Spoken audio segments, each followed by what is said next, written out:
Good evening, ladies, gentlemen, and I hope... Let's start over. Hey, good evening, everyone. Oh my goodness. Brr. And of course, the moment I said that, the cat immediately got off the bed and was just like, "No, fuck this." Okay, hold up. I gotta let the cat out. I gotta let the cat out of my office. Hold up.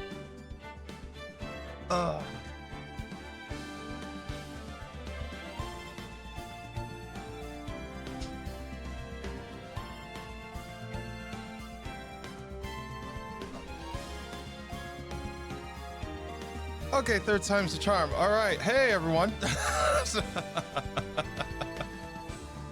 Can't have enough of my shit. I haven't even started yet. Hope you're all doing well. Happy Monday Eve. Tuesday for those of you on the other side of the world. Let's see who's all in here. Hey, Kokiri, welcome in with first. Memphis was second. Nice to see you, Memphis. Bacon, nice to see you third. Welcome in, welcome in. Ghosty, oh, what? I wanted to play with Gimlet. He ran off. Gimlet's an old man. He don't like it. He don't like loud broadcasty voices, apparently. Oh my god. Lassie's yeah, basically Bacon, not wrong.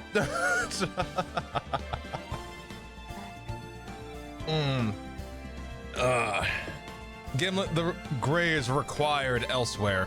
But I hope you're all doing well this evening or day, afternoon, morning, wherever you may be. I did not forget about we were in the middle of Farewell My Turnabout last week.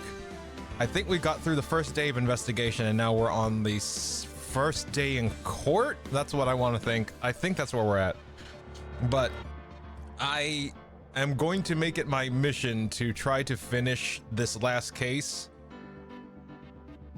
Solely because I'm debating. I am heavily debating playing Metaphor Refantasio on stream. Now I'm hesitant because it's a very long form game. It's like Persona, it's like Shin Megami Tensei. It's going to be a very long form game.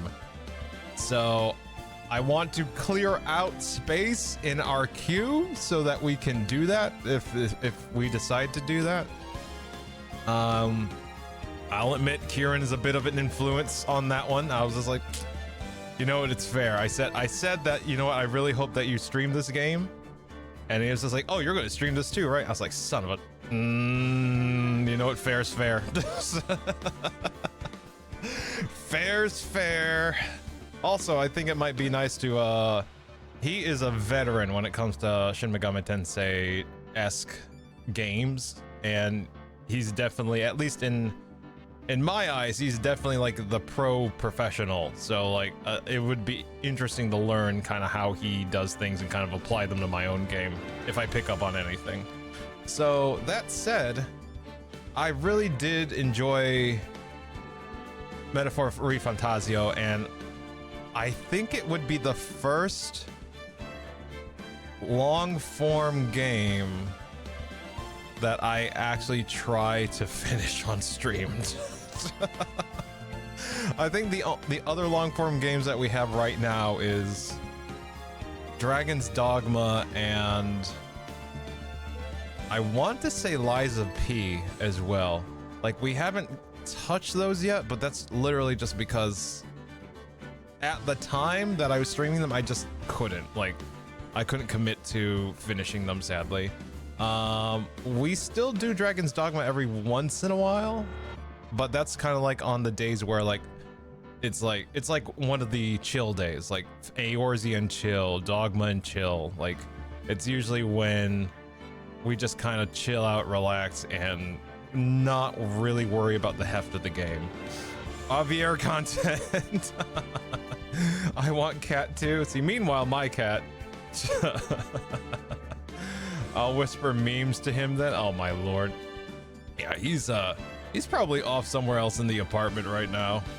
Like, if I know Gimlet, he's probably either on the other bed, or he is on the couch or near in the vicinity of the couch. One of the two. I don't know.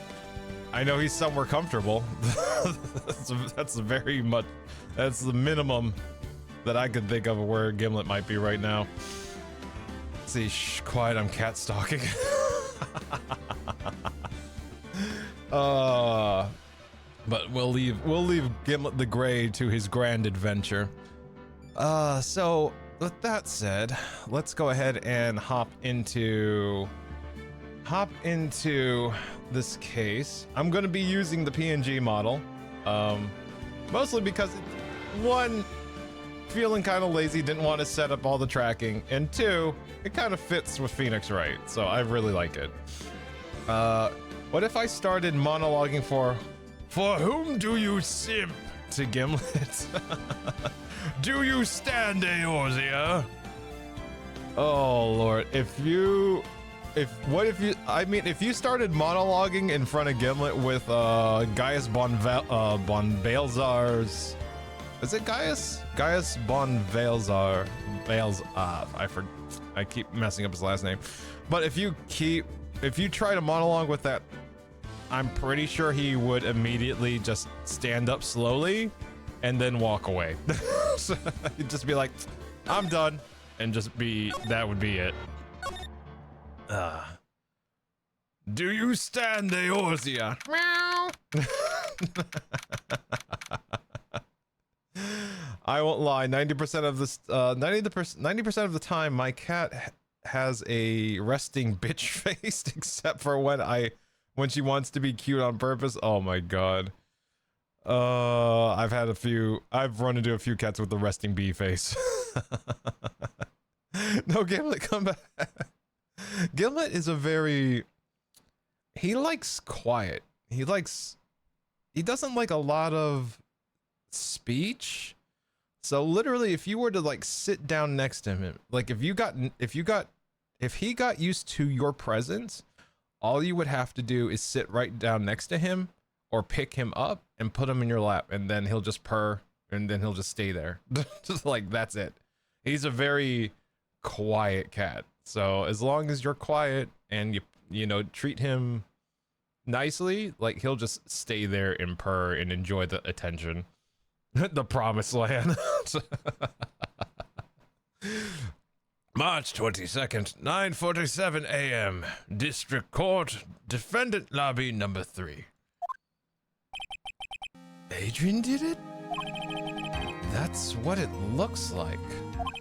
Dude, no way! That woman couldn't do anything like that. In court today, there will be a mountain of evidence that will implicate you. A mountain of evidence? I'm certain there's someone out there trying very hard to pin this whole thing on you. Please, Mr. Lord, dude, like I said yesterday, I'm refreshing like a spring breeze, all right? I can't let any sort of scandal ruin that. I understand. Well, it's almost time. Mia? We must get a complete acquittal today. I know. But I can't focus on my situation right now. Or Pearl's either. No matter what, I have to focus on winning this case by the end of the day. Indeed. Well, let's get going. Ah, shit. Is it this one? No. There we go. It's him. This is right. Good morning.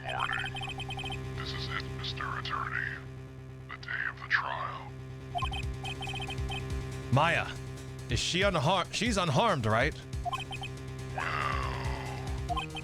when I checked on her earlier this morning, she seemed a bit, how shall we say, tired.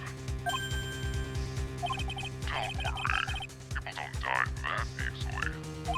Besides, were you really should be concentrating on is winning today's trial.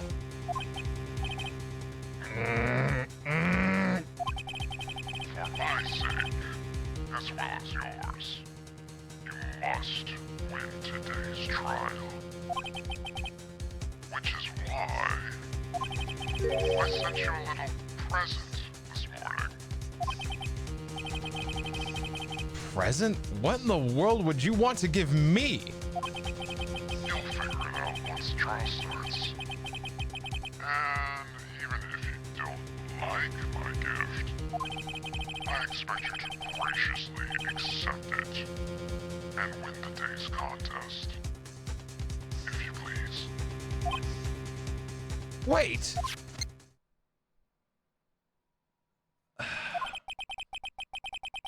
The kidnapper sent me a present? Mr. Loyal Dude, who was that? No one. Hey, Cordo, thank you for the head pat. Oh, shit, I forgot. It's the wrong model. Shay, can you refund that? I'm sorry. Thank you for the head pat, but there's no physical, there's no head pat on screen. Shoot, I keep forgetting to do that. Hold up. Group, disable. Group, disable. Thank you. Let's see. Or can I do it? Hold on, let me see. Let's see. Refunded, thank you. Appreciate you. Dang it. And thanks for that. Thank you for Coral. Thank you for letting me know. Rusty poking his screens. Basically. Beep boop beep. Let's see. Ghostface is calling?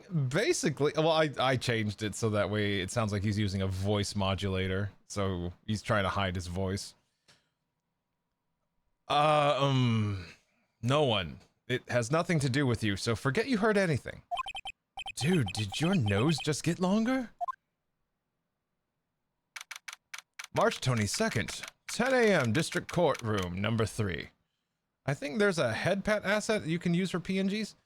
I think so, but I would have to set it up. Like, I'm not too familiar with VTube Studio, so I would literally have to kind of see how I've done it in the past and set it up, so. Like, unless chat wants to wait like 20 minutes, I don't think I could do it too quickly, sadly. But that's a good idea, Ghosty. Wait, it's not VTube Studio. I'm using, what's it called? Like, if I was gonna use this in VTube Studio, it would have to be rigged. Like, literally, I'm pretty sure. It would have to be,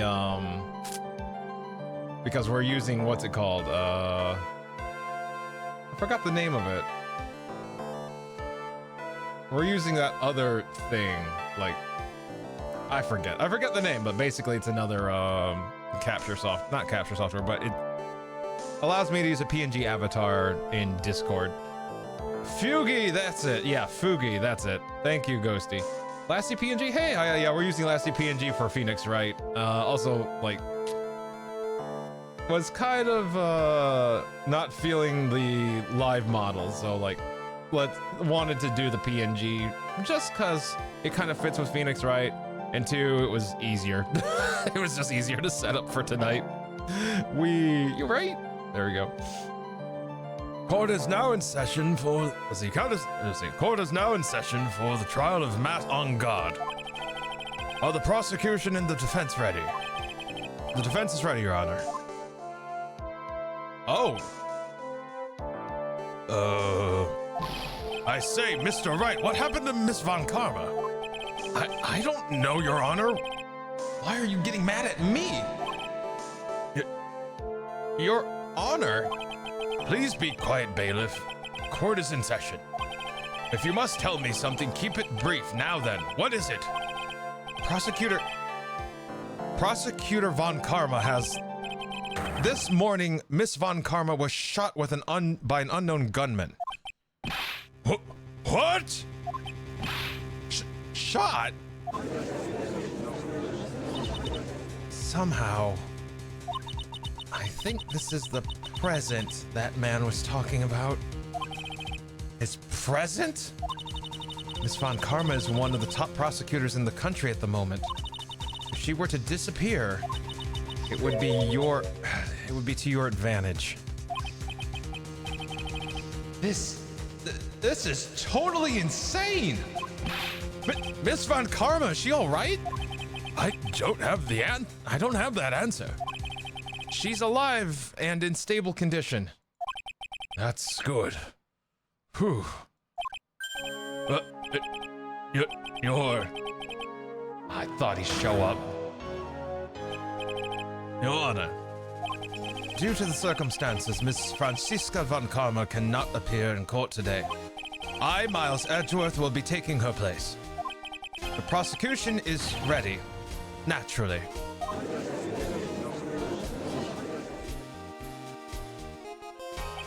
Miss Von Karma was shot in her right shoulder and is currently undergoing surgery. Luckily, I have looked this case over and am familiar with the details. The prosecution seeks to prove the guilt of Mr. Matt on guard. The court acknowledges the prosecution. Right.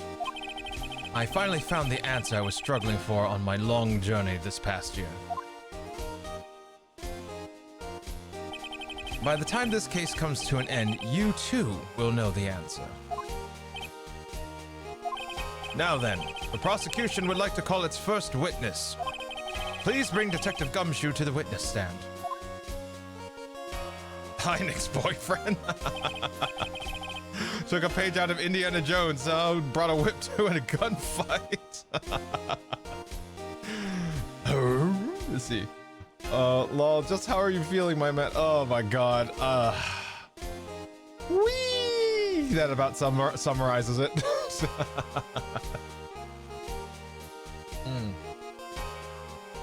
Bum ba dum, bum bum bum bum bum bum ba ba, bum bum bum bum bum bum bum bum bum.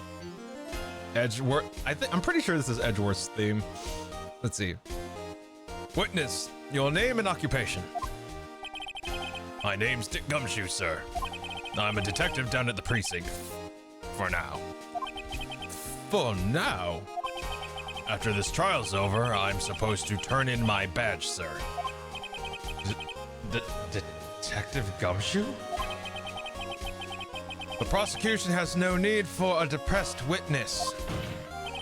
Lift your head up and face forward like a proud officer, Detective Dick Gumshoe. Yes, sir. Now, let's have your testimony. We want to explore the various facets of this case. We must start with that. Get ready, Phoenix. This is going to be one very rough fight. Yeah, it would have to be with Edgeworth as my opponent. The answer he was struggling for... Interesting. Show me this answer you finally found, Edgeworth. Let's see. His boyfriend is really pretty. Yes, he is, Ghosty. Yes, his boyfriend is very pretty. Let's see. Currently fixing up some easy mac and cheese. Gonna add some leftover brisket. Oh my god, that sounds good, Kokiri. Oh, enjoy. Nom nom nom nom nom. Let's see. Psst, you should see him with glasses.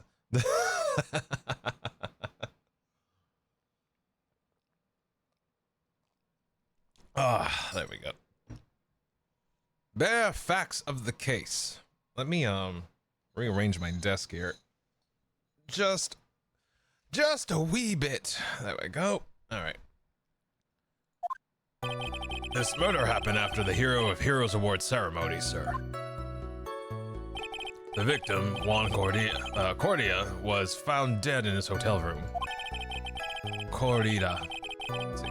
After looking into the cause of death, we believe he was definitely murdered, sir. At first, we thought there was something suspicious about the empty guitar case. However, we later found out that the guitar case had nothing to do with the murder.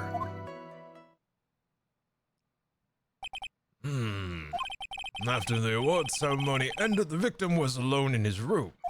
Yes, sir. Both the victim and the defendant went alone to their rooms, sir. Both went alone to their rooms. Okay. Let's see. I see. Mr. Wright, you may begin your cross-examination.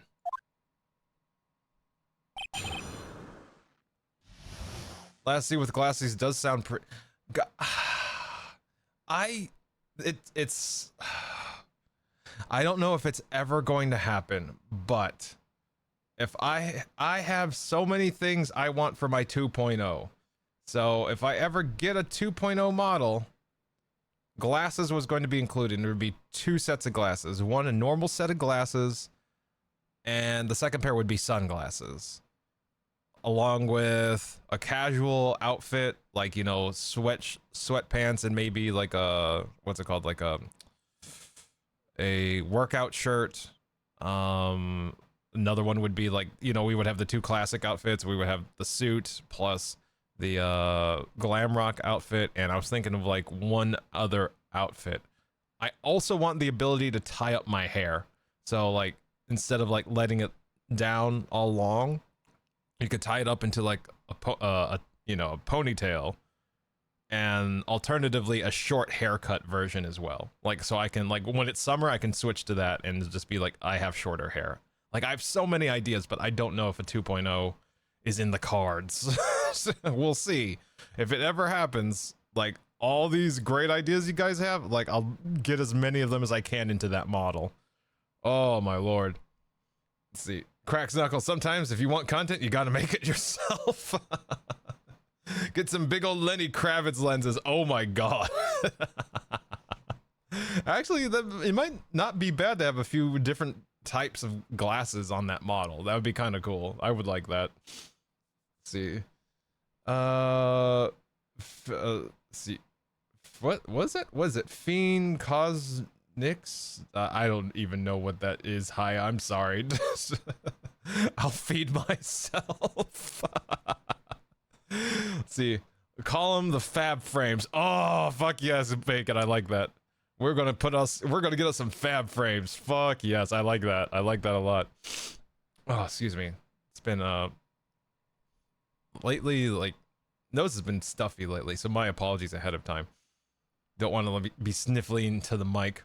Lasty with heart-shaped sunglasses. I would love that. I'm not even kidding. Shit. Like, I think I have heart sunglasses in VTube Studio, but you know, they're VTube Studio assets, so you know, they don't follow my model as good as if something was rigged to my model.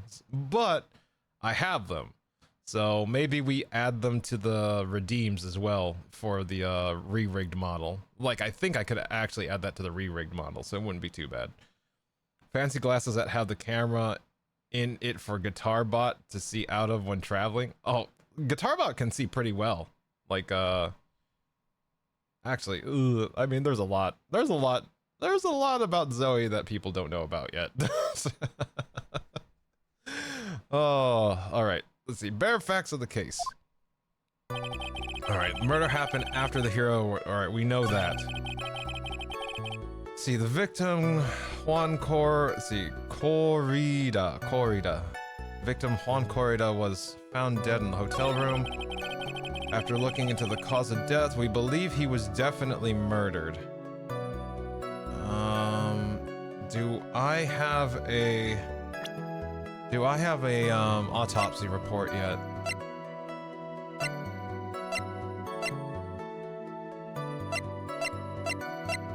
I don't think I do.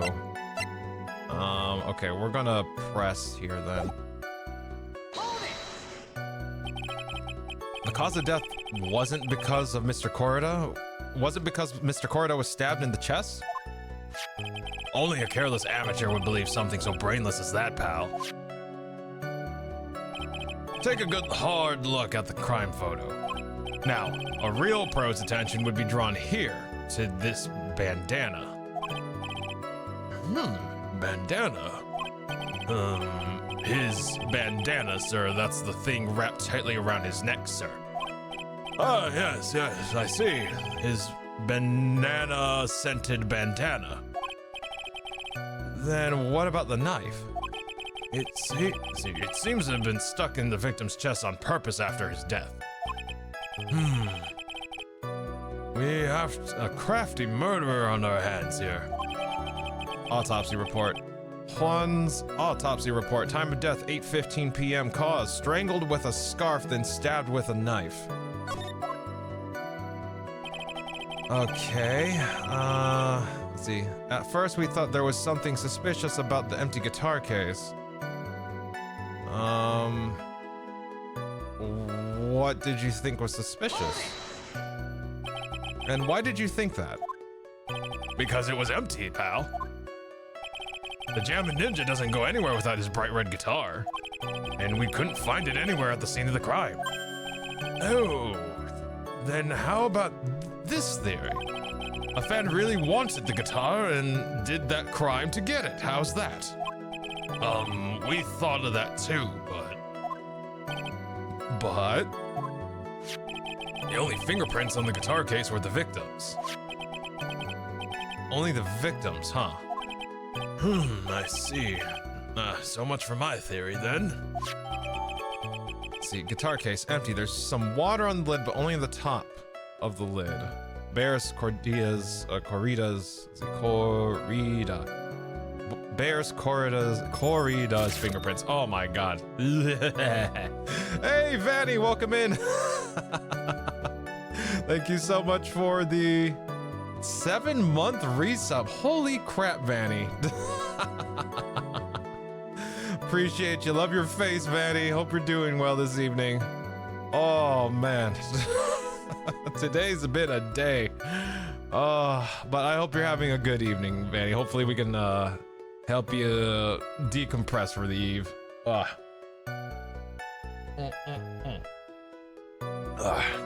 Got a cup of water, got a cup of coffee, and right now I'm just down in coffee. But thank you so much, Vanny. It means a lot, especially from you. So appreciate you, man. Yeah, there's my buddy. Hope you all doing well. Fuck yes. We are kicking. At least in my case, I'm kicking. It's not high, but god damn it, I'm kicking. Let's see. What do I do here? Let's see. However, we later found out that the guitar case had nothing to do with the murder. Press. What convinced you it had nothing to do with the case? The guitar wasn't at the Gatewater Hotel that night. Well then, where was it? The bright red guitar was eventually found at the TV studio. The victim, Juan Cordia, had apparently only taken the case with him, sir. So you mean he forgot to put the guitar inside the case? Yes, sir. Even when he was on stage for the ceremony, he didn't have his guitar. So that guitar case was empty even before he got to the hotel. Yeah, that's right. So it really had nothing to do with the case after all. I believe that's enough. First, the victim was choked to death with his bandana. Then, after the victim was dead, the killer deliberately stabbed him with a knife. Which brings me to my next point. Seek fluid intake. I must get... that was perfectly timed. Which leads me to my next point. Hydrate. Thank you, Kokiri, for the care package. Let me go ahead and take care of that real quick. I need a bigger cup for water. I got a little water left, so I got enough for at least 1 or 2 more redeems in there, but then might have to take a break and go get more. Let's see. All right, quick stretch.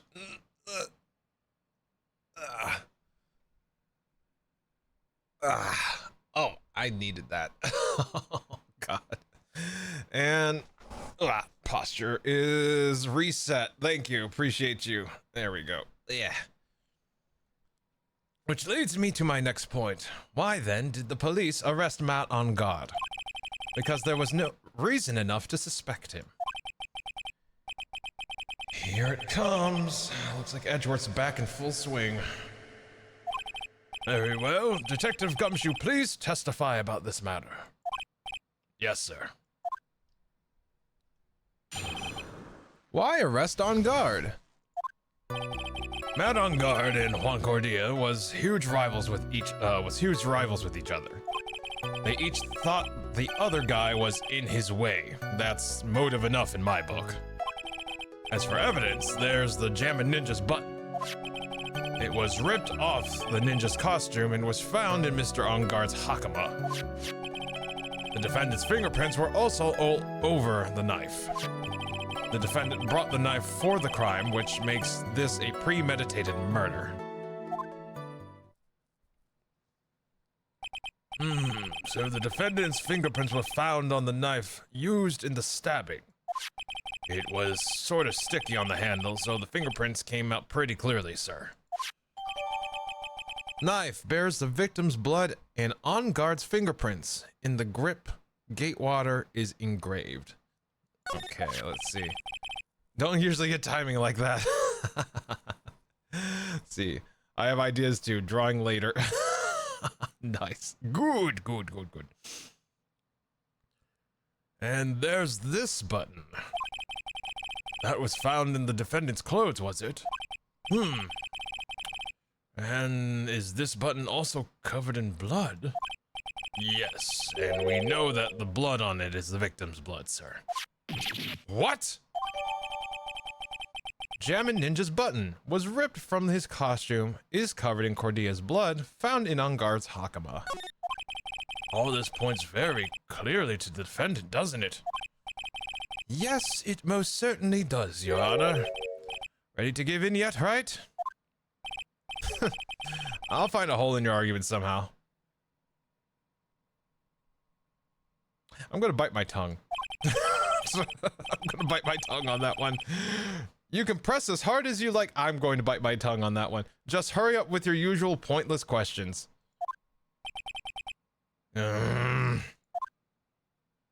See, objection! Hey, Jen, welcome in. Nice to see you. Good evening to you. See, ripped off, huh? Now, why would the killer rip it off unless it was an implication? Unless it's to implicate someone. Oh, good point. Let's see. You'll find. Oh, there are even. I know Kokiri. Like Kokiri's right when like if you ever see the Ace Attorney anime, not only in the anime proper are they way more. How do I say this? Free to express that in the anime, but the bloopers are something else. Like Phoenix, like I forgot his name, but the voice actor's name, it's like Eric something. I forgot his name. But even in the bloopers, you'll hear Phoenix go like, "Can I f it?" Or it's like, "Oh yeah, we're gonna get real." Like they just lean into that dynamic so damn hard. It's ridiculous. Let's see the official game art too. Oh my god. Hey Wayward, welcome in. Nice to see you. Hoping you're having a good evening. There we go. Nice to see you, Wayward. Let's see. The official game art's crazy too. Yeah. They're a whole salad. Oh, for fuck's sake. Didn't they have like matching engagement rings as official merch? I don't know, Ghosty. If someone could search that, I would appreciate that. Catching up on all the WoW stuff before reset. I did nothing this week. Oh god. Hopefully you have enough time, Wayward. Hopefully tonight's enough. Hopefully tonight's enough to get caught up. All right. Why arrest on guard? All right. He just gave us this testimony, so we just need to go through it. Let's see. Let me see. Let me check our evidence. Like we got profiles. Okay.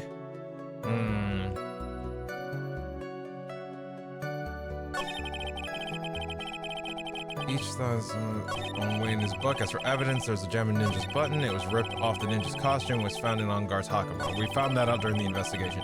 Defendant's fingerprints were all over the knife.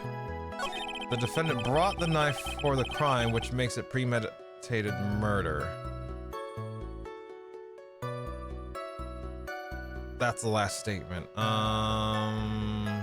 Let me see.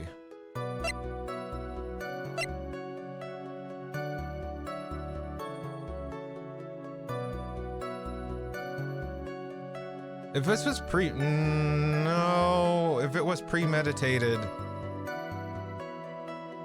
his argument is because he brought the knife into the room, it was premeditated, but this was a Gatewater knife, which means it could have been in the spur of the moment? I don't know. That seems kind of flimsy though, but also it's Phoenix Wright. Flimsy usually is enough to get away with it. Let's see. Like Ghosty Edgeworth has a picture of Nick in the shower and is using it as a reference for the life-size chocolate Nick he and the gang were making as a surprise in the official art. Oh my god. Posted the rings? Wait, are you serious? There is actual official merch of Edgeworth and Phoenix's engagement rings. Are you serious right now? I didn't think Capcom would be so blatant. Oh fuck yeah. Oh my god, Moo Moo, thank you. I fucking love this.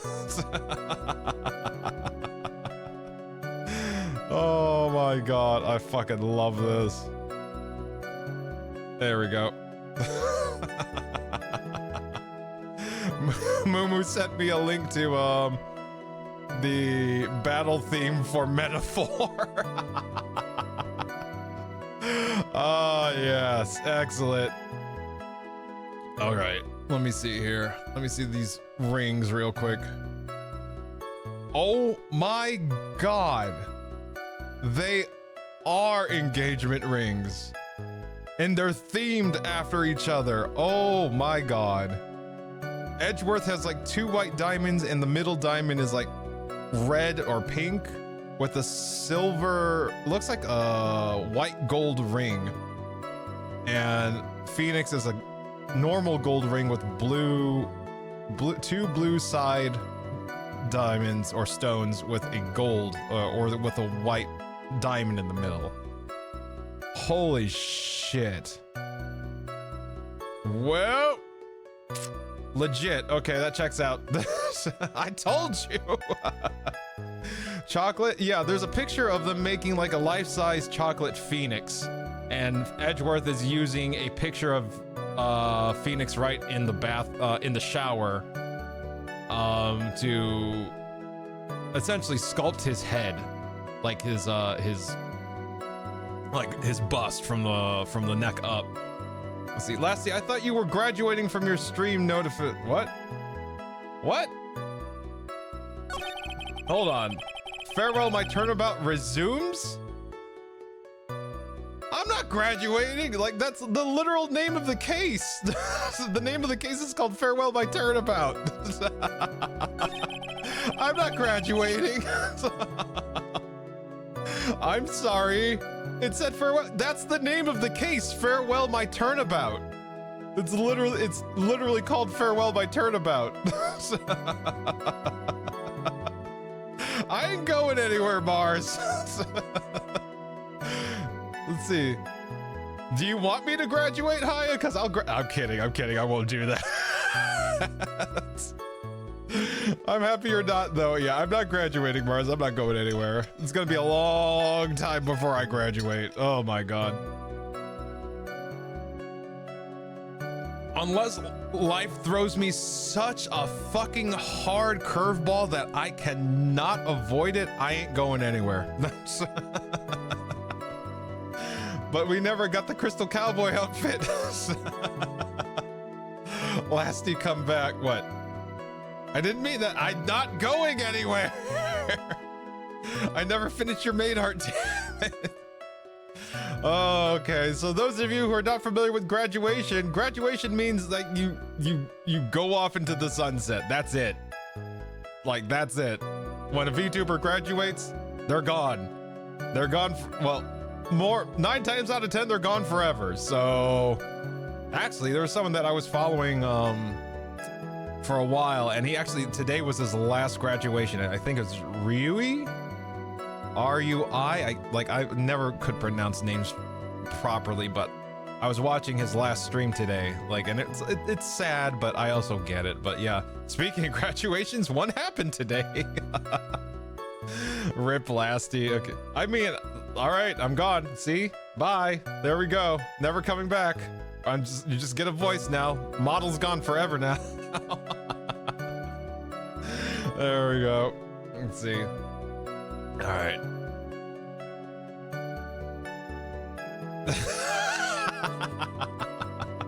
Shake your ass back over here. All right.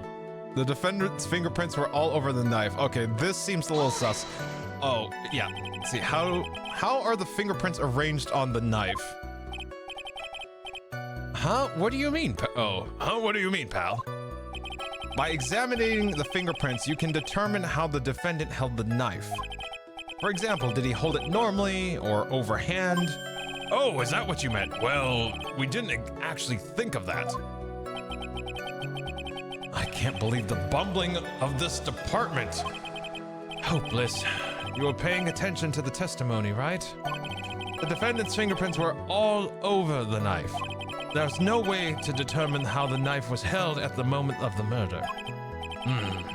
So this is the defendant. Let's see. So is the defendant the owner of this knife then? The defendant brought the knife for the crime, which makes it a premeditated murder. That's not true.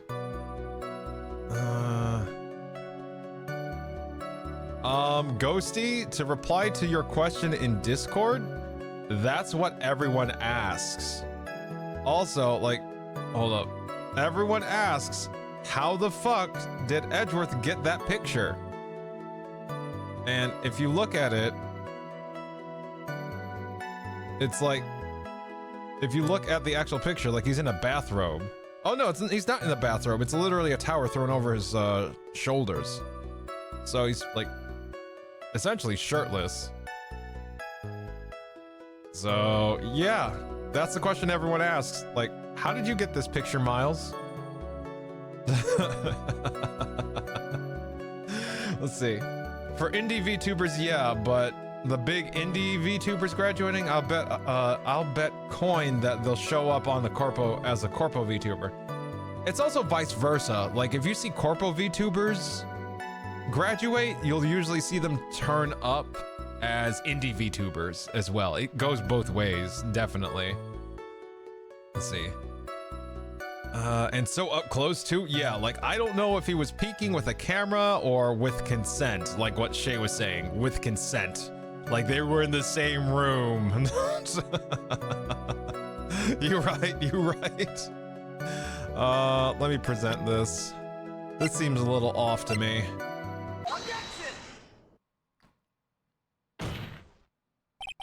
Wait a second.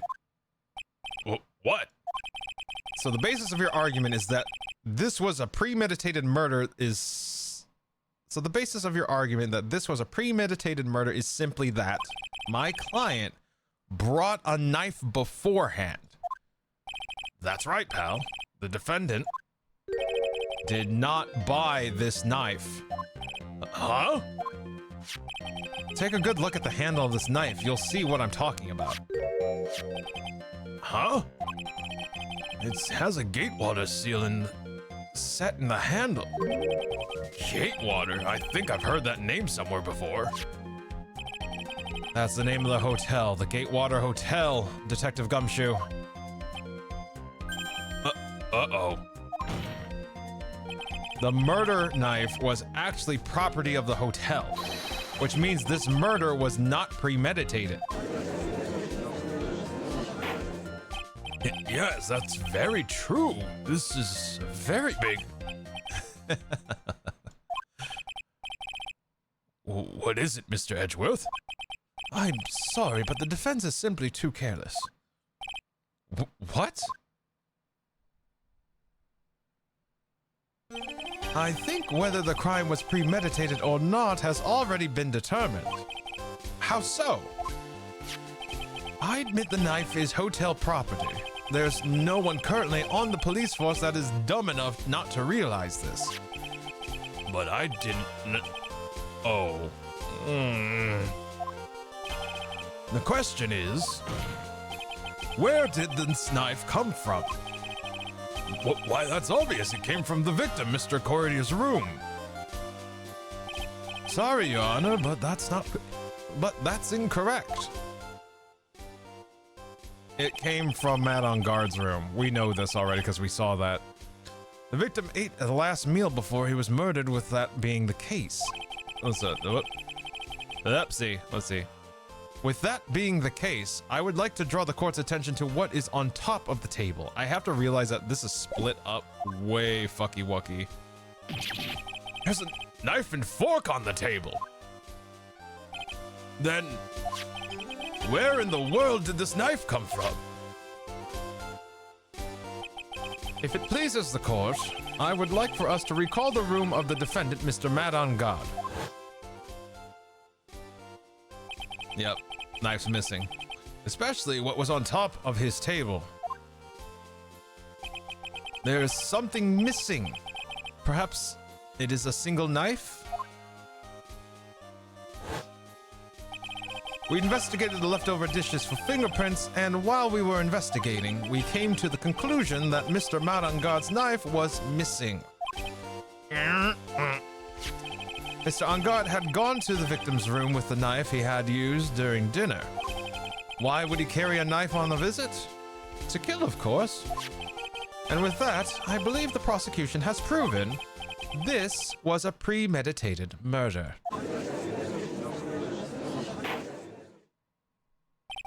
Amazing, Mr. Edgeworth. Absolutely brilliant. A brilliantly clear deduction.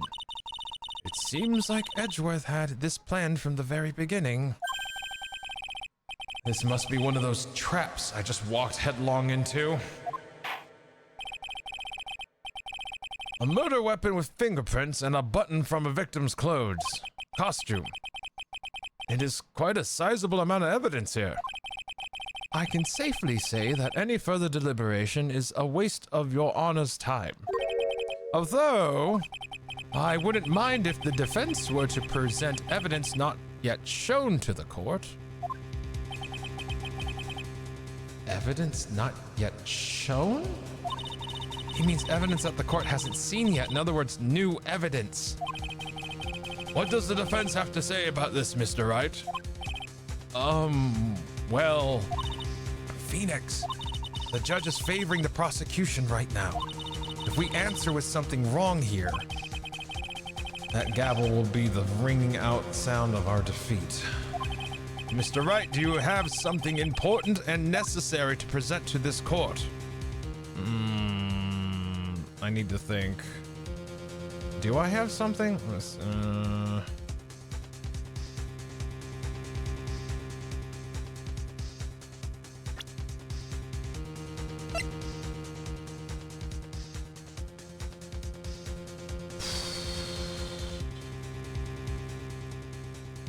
I mean, technically the wine glass, it was also in the room, and it kind of made it a point of,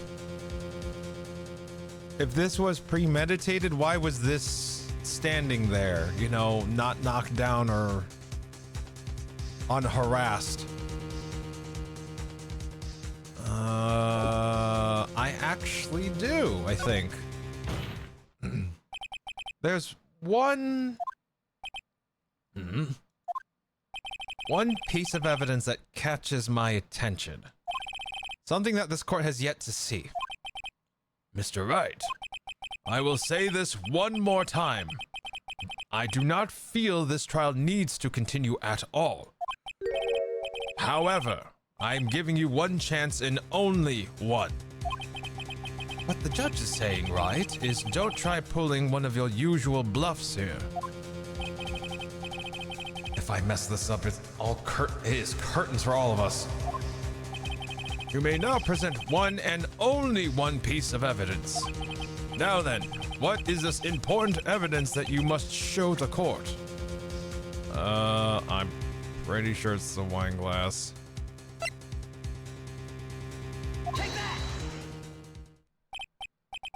This is a wine glass, is it not? Please look at the photo of the crime scene one more time. The scene is a mess because of the victim's struggle against his assailant. The vase was broken, his makeup is all over the floor. These were all things that were at one point sitting on top of the dresser. Well, yes, I see your point. However, this glass that is sitting on top of the dresser is mysteriously untouched. The only thing that had not fallen over along with everything else is this wine glass. This piece of evidence is more than strange enough to warrant further consideration. Oh my god. Well, what do you all have to say? Well, yes, it's a little peculiar. Yes, isn't it? I thought it was. You can stop looking at me with those puppy dog eyes of yours now. Mr. Edgeworth. What is it, Your Honor? Your opinion. You don't need my opinion, because there is no special meaning to that glass. What? It's safe to say that the glass was set there after the crime took place. By the person who discovered the body, Adrian Andrews, for example. She could have easily been so shocked that she set the glass down without thinking. That does sound very plausible, Mr. Wright. Could Miss Andrews really have set that glass down without thinking?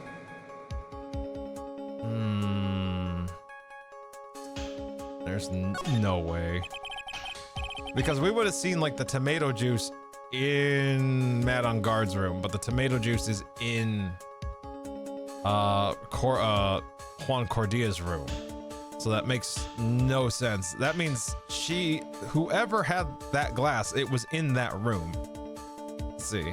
Miles being like, come on now, I want to keep flirting, dear, but you gotta give me something to work with. Court of Vibes was about to pass judgment on Phoenix. Oh my lord. But they didn't die by the knife. Correct. The knife is a prop. Correct.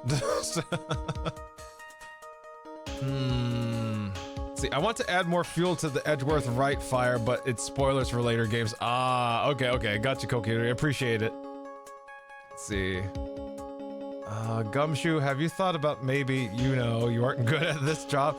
He got hired, and apparently the rest of the police force is confident. He's just like the only one, so I'm just wondering. Like, I feel like at one point he was confident. Like, what the fuck happened, you know? All right, that's the last of my coffee. All right. If I appear weak here, the trial's over. I can look for my proof later. For now, I should trust my instinct and point with certainty. Yeah, you just might fall for it if you're thought-provoking enough. The defense would like to challenge the prosecution's theory. We would like to see something that proves it was Miss Andrews who set up the cup on the table. You've turned the situation on its head again, as usual. Mr. Edgeworth, do you have any proof to back up your claim? There's no way he has anything. He's just bluffing. Unlike Mr. Wright, I never say anything unless I have evidence to support it. What? You're not thinking hard enough today, right? Did you think this wine glass escaped my notice? Then? Of course it had been thoroughly inspected for fingerprints. Fingerprints? There were only one set of fingerprints left on this wine glass. Only one?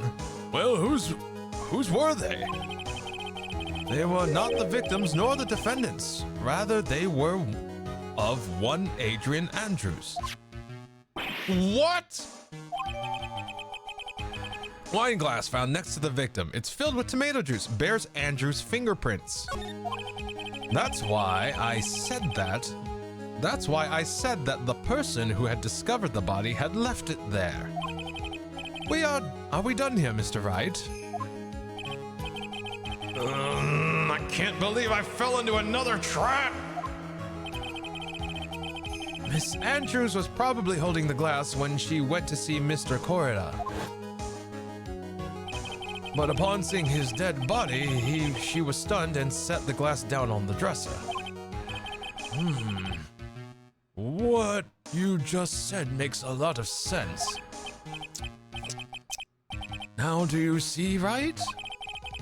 You can't change any part of my scenario as it explains everything all so well. I thought long and hard this past year about what it means to be a prosecutor. And from here on out, I will show you the answer I've come to discover. Wait a second, Mr. Edgeworth. I think the prosecution has provided enough evidence for me to enter my verdict. Unfortunately, I cannot allow you to pass judgment yet. The prosecution has yet another witness we would like the court to hear from. Oh my God. Another witness? Yes. Bailiff, please bring in the next witness. What in the world is Edgeworth thinking?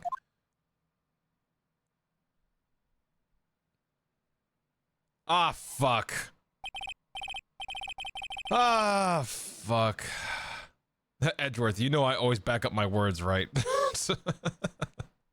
And did you check it for, I don't know, poison? Oh, you know what? That's a good point. Good point, Kokiri. Or at least sedatives? Let's see, good job with your character development, sweetie. It's Mysterio. Oh, Lord. It's Old Bag. Fucking Old Bag. Now then, witness, please state your name and occupation.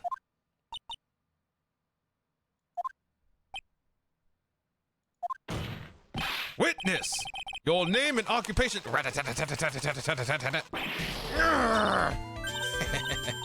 Gotcha! I wonder what happened to that calm composure he had earlier. Oh, Edgy boy, it's been, what, a year since we last met, hasn't it? You should be more happy to see me. I saw the report with her testimony, but who knew that under that helmet, it was a wicked witch on the witness stand? I tell you, this time I know what I'm supposed to do. So today I'm gonna tell you anything and everything. Even the things that you don't, even the things that, even things that don't have to do with the terrible crime. Miss Witness, that terrible crime is all this court needs to know. Shush, I'm talking to my dear Edgy Wedgie right now. Don't interrupt us, Gramps. Yes, ma'am. No, please, by all means, interrupt her, please. Anyway, witness, your testimony, please. It's true what they say that that youth are hot-headed nowadays. Not that I mind at all, Edgy. Now then, what should I start with? The witness was on security detail on the hotel on the night of the murder. Is this correct, Miss Oldbag? It was a great job being able to see my dearie Juan. It was almost too much for my little heart to handle. You mean you were a fan of the victim? Look, everyone's crazy over On Guard, saying he's cute in a fresh way or something. But not me. I wouldn't say anything so silly. After all, I have no interest in a little child like him. I'm only interested in the real man, Juan Cordia. But those two were the same age. Anyway, as I was saying, I was pacing in front of his room that night. Very well. Please tell the court what you witnessed the night of the murder. Leave it to me, Edgy Poo. I hate this. I feel bad for Miles having to deal with her lead-addled brain. Oh my god. Did I hear Edgy Wedgie? Yup. Friggin' Old Bag calling an Edgeworth Edgy Wedgie. Anyway, after the ceremony, I went to pace around in the hallway in front of his room. There was something I was interested in finding out, you know? Well, since I was on the job, I made sure to keep a good eye out the whole time. That's when someone showed up. It was a man coming out of poor Juan's room. It was On Guard, mad On Guard. He was trying to sneak his way out of Juan's room. Oh dear. All right, enjoy the Lord Kaya. So froze. So Mr. Matt on guard came out from the victim's room. See? It had to be him. He's the murderer. I see. Well, Mr. Wright, you may begin your cross-examination.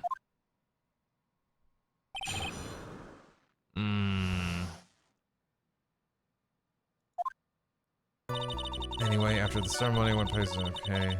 We know this. There was something I was interested in finding out, you know. Press. Something you were interested in? And just what was that? It's not some little thing I can just go around telling everyone, you know. It's top secret between me and Juan. And Edgy Poo, of course. Mr. Edgeworth, what is this thing she was interested in? I have no idea. I despise gossip, Your Honor. Gossip? But should it prove relevant, we can always have it appended to her testimony later. It looks like we shouldn't force it right now. And did the witness stay in the vicinity of the victim's door the entire time? Let's see.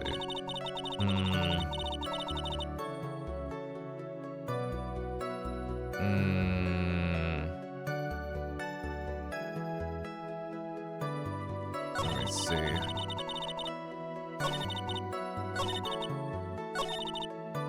It's Matt on guard.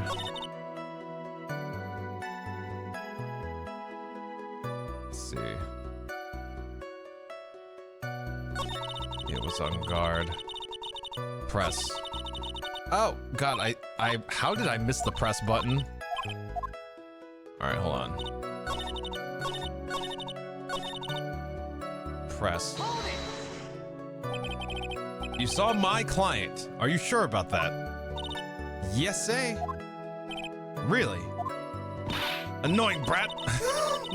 When I say I saw someone, I saw that person. Why do I get a sense of deja vu? Maybe to avoid a repeat of last year, I should delve into this a bit further.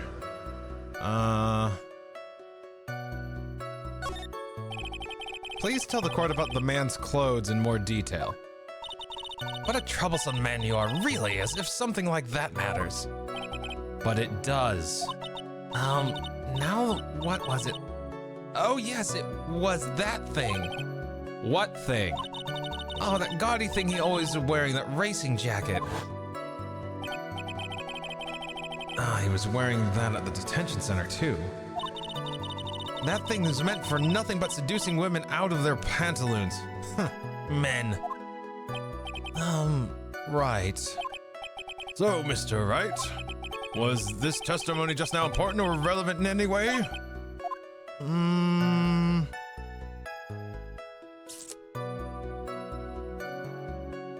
Actually, yes. Yes, because he had to prepare for a fucking talk afterwards. Like the post ceremony talk thing. So yeah, there's no way he would still been in his costume. Yes, it's very important. Of course it was important, Your Honor. Objection! What? Then perhaps you would like to point out what part of that testimony was important. Don't you see it, Edgeworth? Your Honor, I request what the witness said about the jacket be appended to her testimony. I don't quite see where you're going with this, but all right. Witness, please. Ah, well, I don't like to badmouth anyone without reason, but if I must. Phoenix, it's me. Believe in. Oh. Phoenix. Believe. I can't even say it with a fucking straight face. God damn it. Hey, Kieran, how you doing? Now I just have the picture of the curtain stuck in my head. Oh my God. DA, this woman scares me. Yup, accurate. That is accurate. Wendy Oldbag, deck. I saw my boyfriend's name and came running. Oh my God. Hopefully. I didn't know this. Like, some people in chat told me this, Kieran, but apparently there are engagement rings. Like, there's official, Ghosty showed it to me, but there's official merchandise that are engagement rings for Phoenix and Edgeworth. Holy crap, I had no idea. I had no idea. Phoenix, Edgeworth, Ryunosuke, and Herlock. Oh my god. That's amazing. I had no idea. They look pretty. They look very pretty. I only saw the Edgeworth and Phoenix ones, but I didn't know. Now I'm learning of Herlock and Ryunosuke. He was wearing a flashy racing jacket. Honestly, it's all just for show. I had her append her testimony, so that means, let's see, right. They found the button in the costume. That's right. So that means,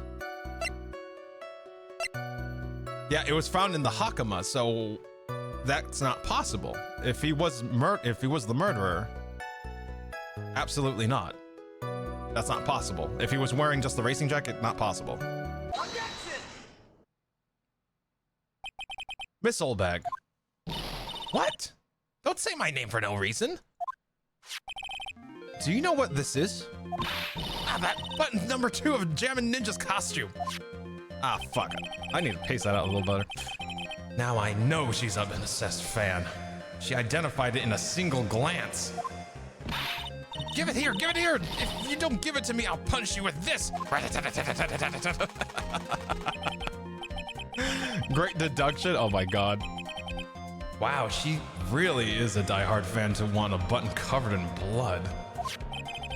This button was discovered on Mr. Ungard's body during a full body search. See? See? This button proves beyond a shadow of a doubt it was that rascal Ungard. It was caught up in the pleats of his Nickel Samurai Hakama pants. I see? See? And Ungard is the Nickel Samurai. Witness! Now, it may just be me, and I do have an active imagination, but just now didn't you say that the defendant, Matt Ungard, was wearing his usual racing jacket?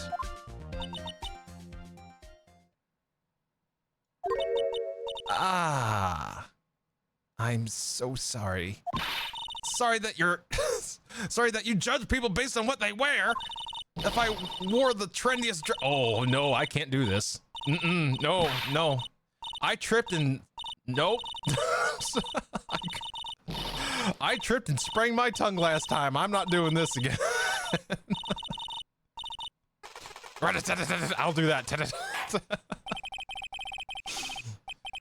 Now hold your tongue still there for 1 second.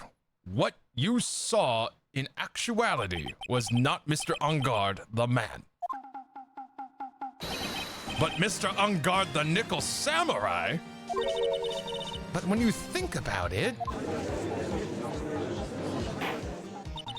they're really one and the same anyway. Miss Oldbag, this is a very important point we're talking about. Edgy Poo, do you think it's so too? Well, it might be something worth considering. Just say it's important and agree with me for a change. Witness, think carefully and try to remember as much as you can before you testify. All right, if you insist. I should be the one sighing, not you.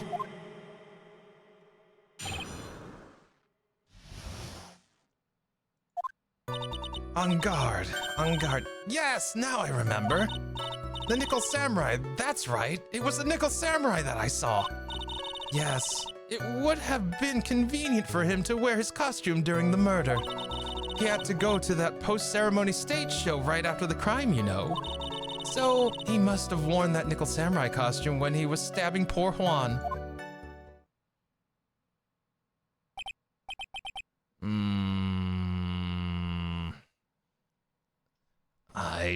I knew it.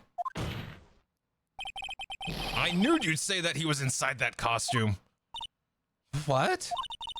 Did you think there could have been someone else inside that costume? Don't be bad, little boy, thinking such rude things. But the possibility does exist. Ah, youngins today. I told you there's no way it was anyone else. How do you know that? Because I said so. Oh, I hate. Oh, oh, this bitch. Okay, all right. Because I said so in a court of law. All right. Okay, let's do that. Okay. Because I said so, and what I say is the truth. At least she's just as delightful a witness as she was a year ago. Mr. Wright, you may cross-examine the witness.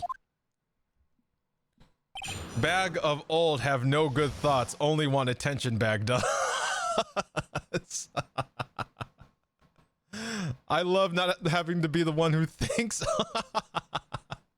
Well, sit back and relax, Kieran. Oh my god. Sorry, I'm catching up on the chat real quick.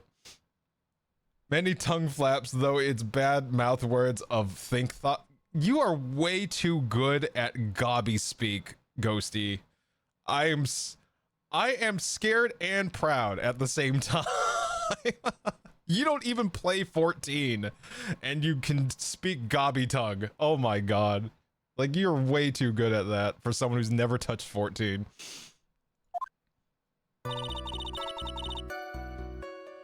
Okay, think. All right. On guard, now I remember. The Nickel Samurai, that's right, it was Nickel Samurai. Was it? All right, press. Well, no, press. I need more info. Why do you think it was the Nickel Samurai you saw? Be a little more careful with your testimony, please. Not too long ago, you said he was wearing his racing jacket, and now he's not? Not too long ago?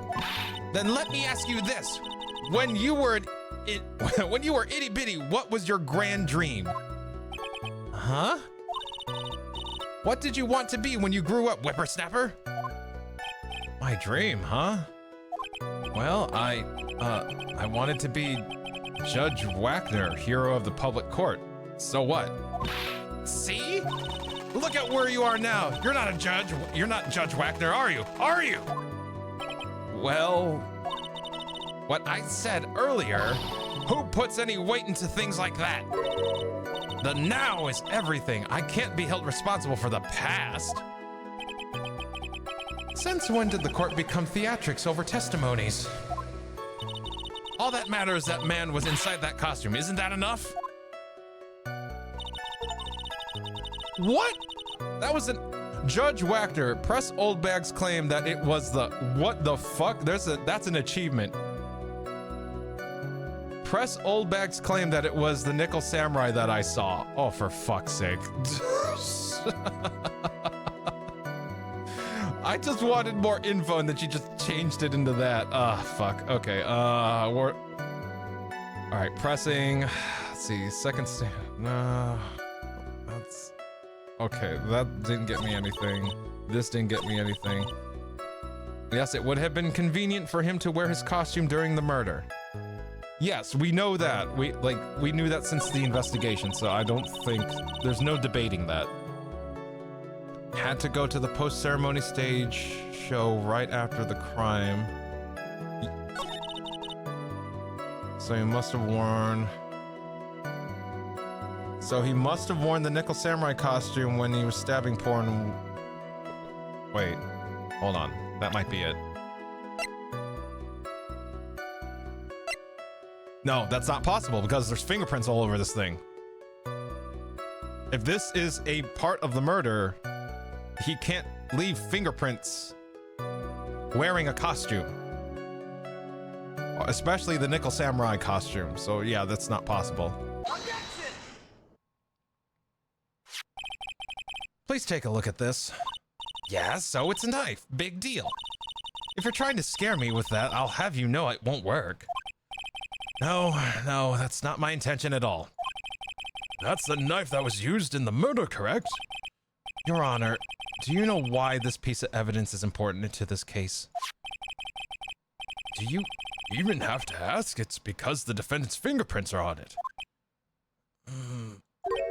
Is that what you're driving at? That is exactly what I'm driving at. What are we driving at, and whose car are we driving? Mr. Engard was real. If Mr. Engard was really in the Nickel Samurai costume at the time of the murder, then it's impossible for his fingerprints to have been left on this knife. Actually, he would have wiped all previous fingerprints on the knife right off. Oh, that's right! The Nickel Samurai wears gloves, doesn't he? He probably took his gloves off before he began the stabbing. There. My lips are chapped. And why would he do something like that? To leave his prints on a murder weapon? There's no way that he would do something like that. However, there's one possibility. Then let's hear your possibility. It's very simple. The defendant went to the victim's room while in costume as the Nickel Samurai. At that time, the defendant held no intent to murder. He was probably just going to relax and talk with the victim about the stage show. Which is why he took his gloves off. But the murder still did take place. It's well known that there was bad blood between the defendant and the victim. Yes, I've heard that before. Well, Mr. Wright, what do you have to say about Mr. Edgeworth's theory? So let me get this straight. Edgeworth's theory goes like this. When the defendant went to the victim's room, he had no intention of killing him. Now, up to this point, are there any problems with this theory? Yes, there's a contradiction. Seek fluid intake. That is so well timed.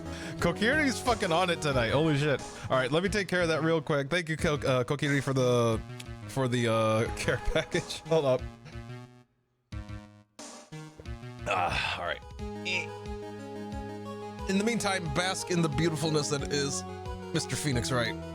Okay. Quick stretch. All right. And readjust myself in the chair. Thank you very much, Kokiri.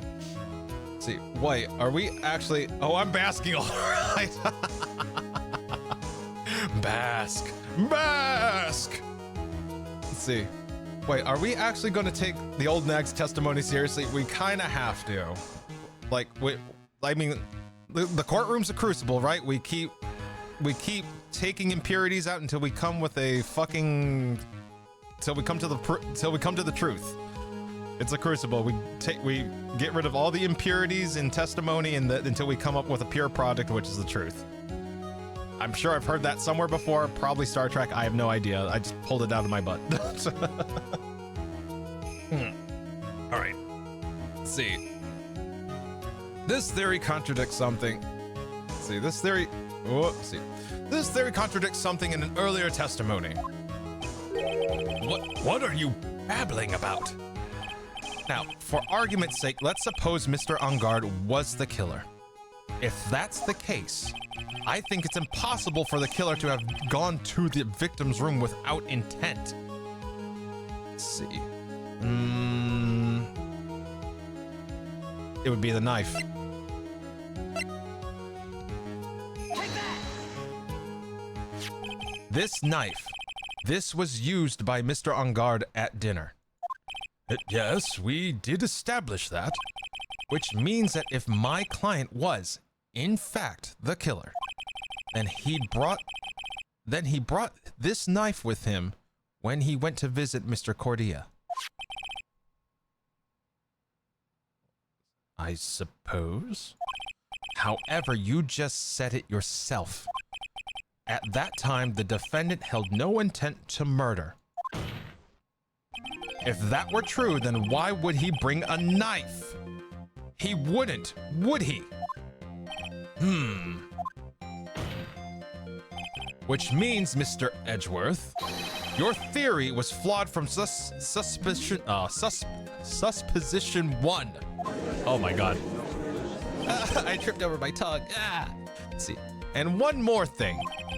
If the murderer was wearing the costume at the time of the murder, then there should be glove marks left on the knife.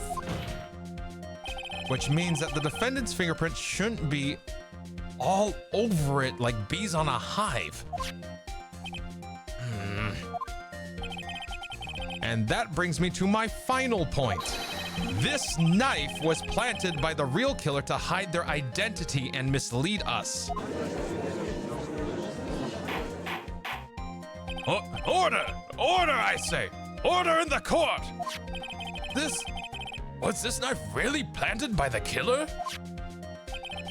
Why would the murderer do such a thing? To frame Matt on guard? To frame my client, Mr. On Guard, of course. To frame... aren't you forcing the interpretation just a little too hard on this one? But we just established that the witness saw the Nickel Samurai in costume. And if that were true, then there shouldn't be a single fingerprint on this knife. Witness! Looks like I've made your life a teeny bit more difficult, huh, Edgy Poo? Witness, did you or did you not really see the Nickel Samurai? Well, I guess at first I might have forgotten, but... Are you saying you mixed up Mr. On Guard with the Nickel Samurai, his character on TV? But I mean, I can't really do anything about that now. Look, I was waiting around in front of their doors because, well, I wasn't waiting around for the Nickel Samurai, that's for sure. She wasn't waiting for the Nickel Samurai? All right then. Who were you waiting around for then? That's top secret. That's top secret to anyone outside of security. I have a feeling that you were waiting for Mr. Juan Corrida. Am I correct? I keep mixing up his last name. Well, the way you think, you are a sad amateur with a terrible case of nearsightedness. Amateur? Me? What am I an amateur of? What a queen. Casually Googling supposition. I know words. Oh God, Ghosty. So Oldbag was waiting around in front of the victim's room.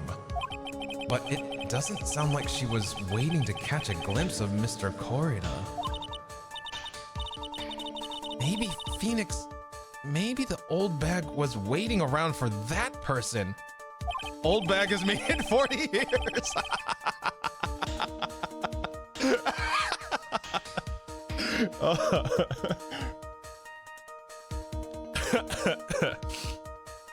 Oh my God. Let's see. Oh my God, I'm sorry. If it's who I think Mia's hinting at, it's certainly possible. Miss Oldbag, you were waiting for this person to come out of the victim's room, weren't you? Well, Edgeworth said it himself. This has Miss Andrews' fingerprints on it, and she was waiting for someone to come out. I can't think of anyone else. She's waiting for Andrews. Present. Who is this person? This is Adrian Andrews, Mr. On Guard's manager. But why would the defendant's manager be in the victim's room? It seems that this is the latest rumor in circulation, Your Honor. Oh, this is... Well, this is... Ha! I see. The judge seems to be really into the article, if it can be called such a thing. Then this manager with the initials AA, are you saying it's Adrian Andrews? Without a doubt, the witness thought... Let's see. Without a doubt, the witness thought so as well. Looks like you found me out. Well, that's fine. I can throw away the whole sworn to confidentiality stuff then. Witness? What in the world are you... Watch out, Phoenix. I've got a bad feeling about this. A very bad feeling. I got some information, some very secret information from a certain source. So that's why I was doing my own little investigation. In secret, of course. But for what? What for? Oh, just for myself. Personal reasons and all that. Oh? Well, Mr. Edgeworth, how will you proceed from here? I really don't want to do this. However, I cannot simply let this point slide. I see. Very well then. Witness, please testify about this secret information. Get ready. This is gonna take the wind out of your youngins. I'm sure we're all capable of handling this. Really. It's not like we're 10 years old. She's my golden girl, Sona? What the? There's a few witnesses that make me want to jump across the stand. Ghosty, same. Big same. Let's see. Yo, if we can be like rat-a-tat-tat-tat-tat with the laser gun and be like... You know what? Legit. That's fair. I want to be the bailiff in this court system. I will have the skinny, flexible end of the fishing pole to keep people in line. Down! Watch! Basically, you got a switch. Like, you got like a tree switch, but it's just a fishing pole. Oh my god, Golden Girl Sona. That Ungard is one evil, evil man. He thought he could ruin poor Juan by using a huge scandal. So to do that, he sent his own manager to get in close with Juan. I cannot condone such dirty tricks, so I took action. Oh, and this is top secret. You got that? Nobody else but you and me know yet, okay? Let's see. You know what? Did ads happen? Ads did happen. Okay, you know what? Since ads are going on, you know what? No, you know what? We should be good. We should be good. Never mind. Let's see. The defendant sent his manager. What a distasteful topic for this court. I hate ads so much. What? Nobody's above gossip. And isn't there a saying, the truth is never pleasant? Never heard that one before. Mr. Edgeworth, what about this Adrian Andrews person? We have looked into this matter and found that the truth of the article proposes is in fact baseless gossip. But should this be true? Then this proves that the defendant did bear ill will towards the victim. So this means that I have to smash this rumor once and for all. Now then, Mr. Wright, you may cross-examine the witness. Be careful. The old bag seems rather excited right now. That's right! Ungard is nothing but your average foul-blooded youth. Oh my god. The youths! Well, as the old saying goes, you gotta burn old bags with fire.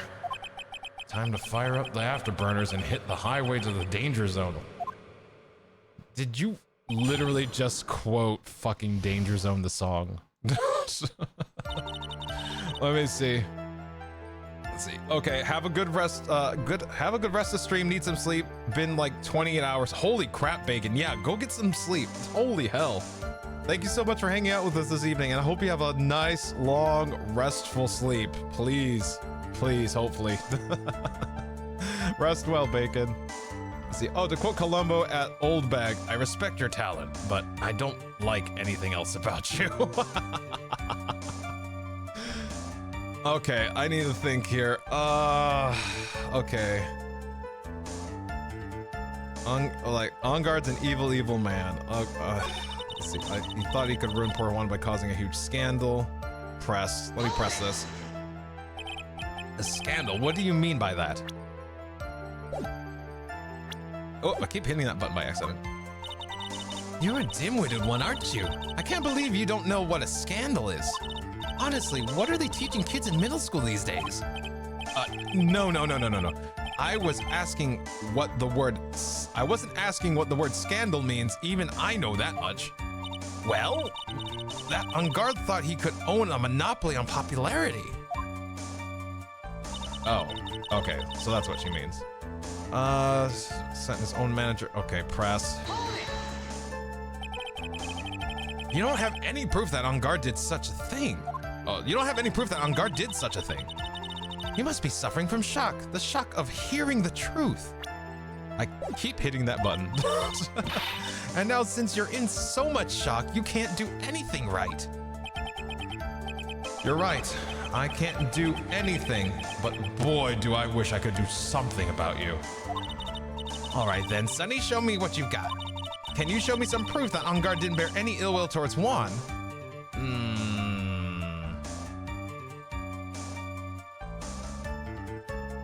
Decline to offer I don't have anything to offer.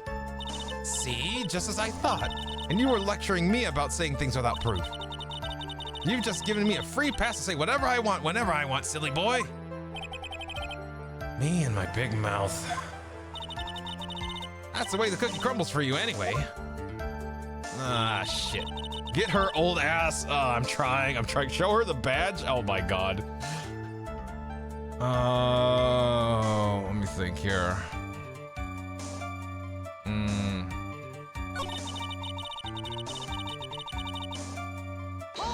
Why is this top secret? Wait. What? I'm a busy woman. Tea time with the kids is over. Secret information that no one else knows yet? If that's true, then how do you know this secret information? Huh? Well, that's because I'm a pro. Yes, that's it. It's a secret. Even if you drilled a hole into my brain, you'll never find out. How in the world did that old bat get such a secret piece of information?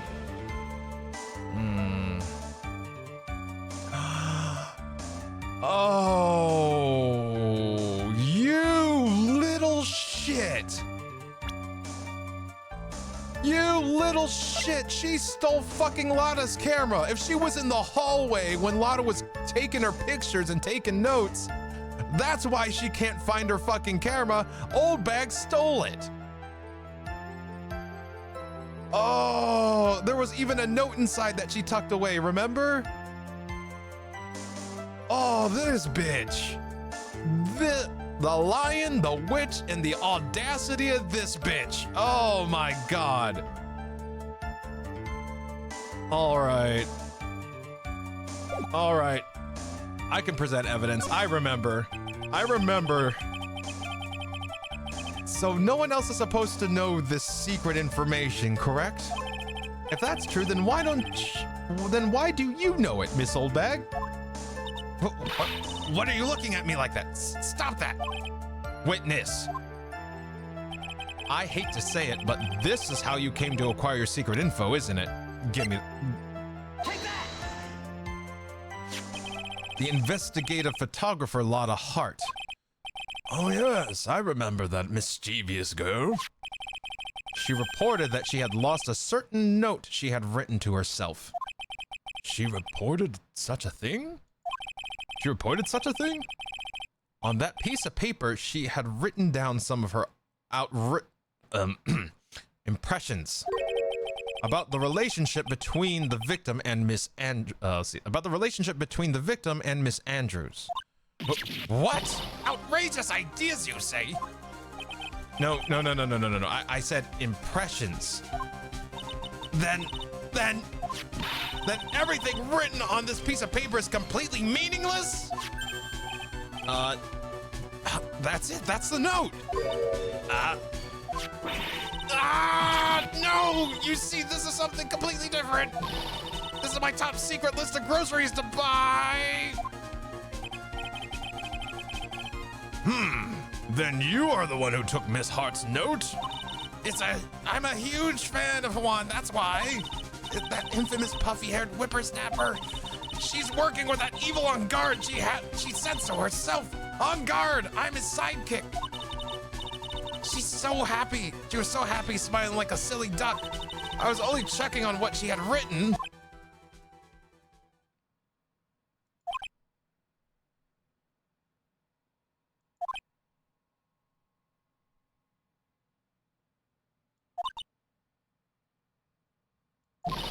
Edgy Poo, you believe me, don't you? I was only trying to help out like the angel I am. It's only one little piece of paper. It's never been taken. I've never taken anything else before. You really should come with a supply of cheese to match your vintage wine. Well, it was only a piece of paper. I suppose we can overlook this just this once. She looks like she's really sorry. Should I forgive her? This is old bag, fuck that. If I let up on her now, she'll get away. I have to find some way to inflict a deafening blow to the prosecution. Witness! You said that the only thing you stole was that note. Is this correct? Is it stole? Why don't you listen more carefully, you annoying brat? I saved this piece of paper from the terrible lonely trash can, that's all. You're lying, damn it. I can prove it. Are you putting my credibility under scrutiny again? Miss Oldbag, I don't believe that the note is the only thing you stole that night. It'd be the camera, because it was in the camera case. It absolutely 100% is the camera. Take that! Miss Oldbag, that note was with a camera inside its case, wasn't it? A camera? Yesterday, Miss Lotta Hart was raising a huge... whoopsie. Yesterday, Lotta Hart was raising a huge stink over her camera. She kept saying something like, my sweetie, $1,600 camera disappeared on me. Why? Witness! What is it, Gramps?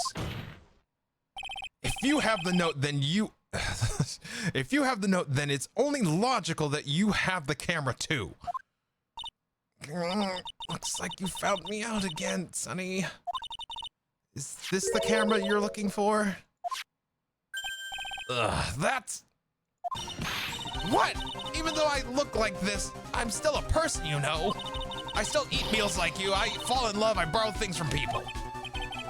I think your definition of borrow is a little off. I saw that woman's business card, and that's when I noticed it said, Slimebag Celebrity Photographer Extraordinaire.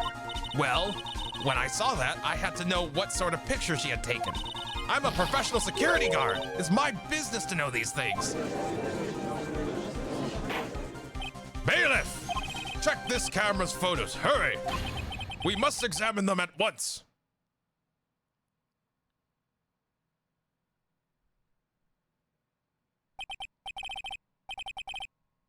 Well, Mr. Edgeworth, what do we have? There's only one photo that seems to be relevant to this case. Please present it to the court. This is the Nickel Samurai. See, I told you, that's the guy I saw. This proves that the witness was not lying earlier about this matter. The picture taken in the hallway right after the murder. Lotta's photo added to the court record. Okay, excellent. What does all this mean, Mr. Edgeworth? The photo by itself does not prove that the person in it is the defendant. However, in his own confession, Mr. Ongard clearly stated that at the time of the murder, he was still in his Nickel Samurai costume. If that's the case, then this Nickel Samurai is the defendant. How did it come to this? I think this brings us to the end. We have examined every piece of evidence thoroughly. Final comments, Mr. Wright. The court will consider them before we close. Do you agree that this photo is decisive evidence against your client? If this photo really is decisive, we're done for. But if I raise an objection here and blow it, then I would put Maya's life in jeopardy. I can't make a mistake here. There's only one road out of this mess. This photo that Lotta took, there's...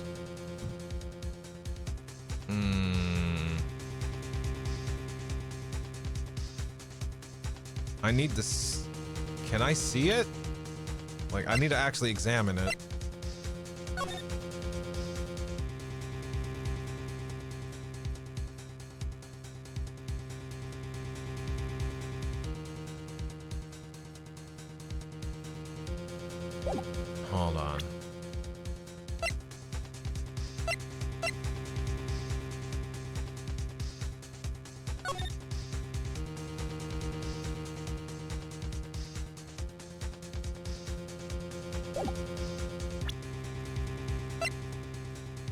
Hold on. Hold on.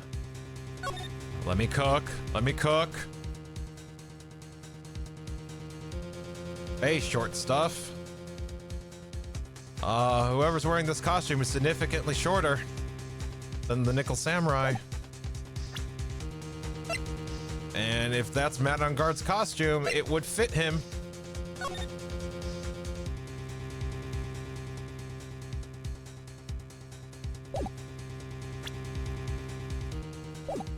There's something strange with it. There's something strange with this photo. I knew this was coming, right? Your thoughts, Mr. Edgeworth? I think we can all agree there's nothing strange with this photo. There's no way for the defense to debunk this photo, even with a bunker buster. Debunk with a bunker buster? Is that what you're planning to do, Mr. Wright?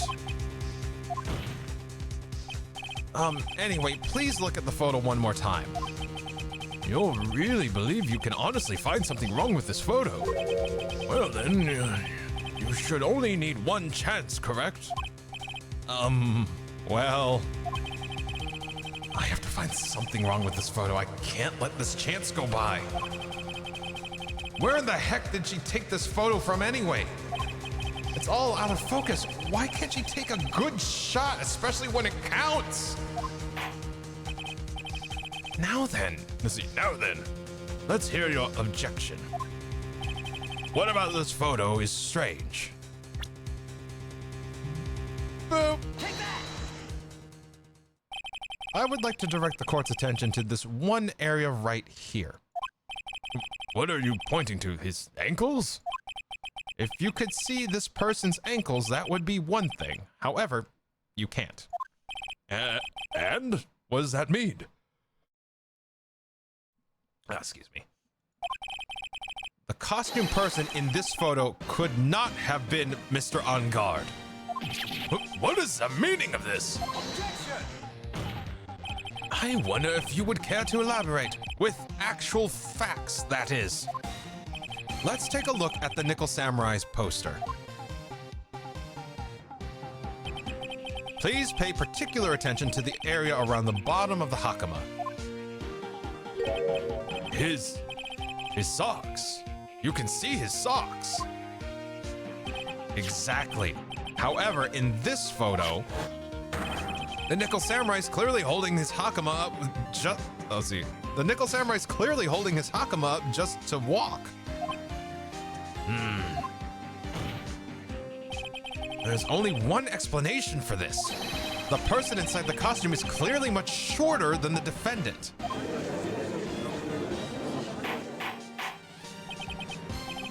All right.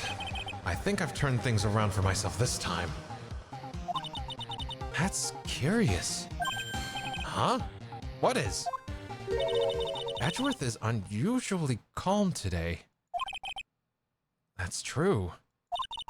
He's just letting the trial run itself, as if he's only along for the ride. Along for the ride? What do you mean by that?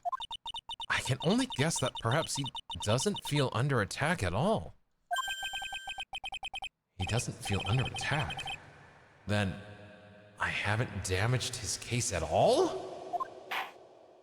Mr. Edgeworth, where does this leave us? If the person in the photo is not Matt Ungard, then everything the prosecution has tried to prove has become meaningless.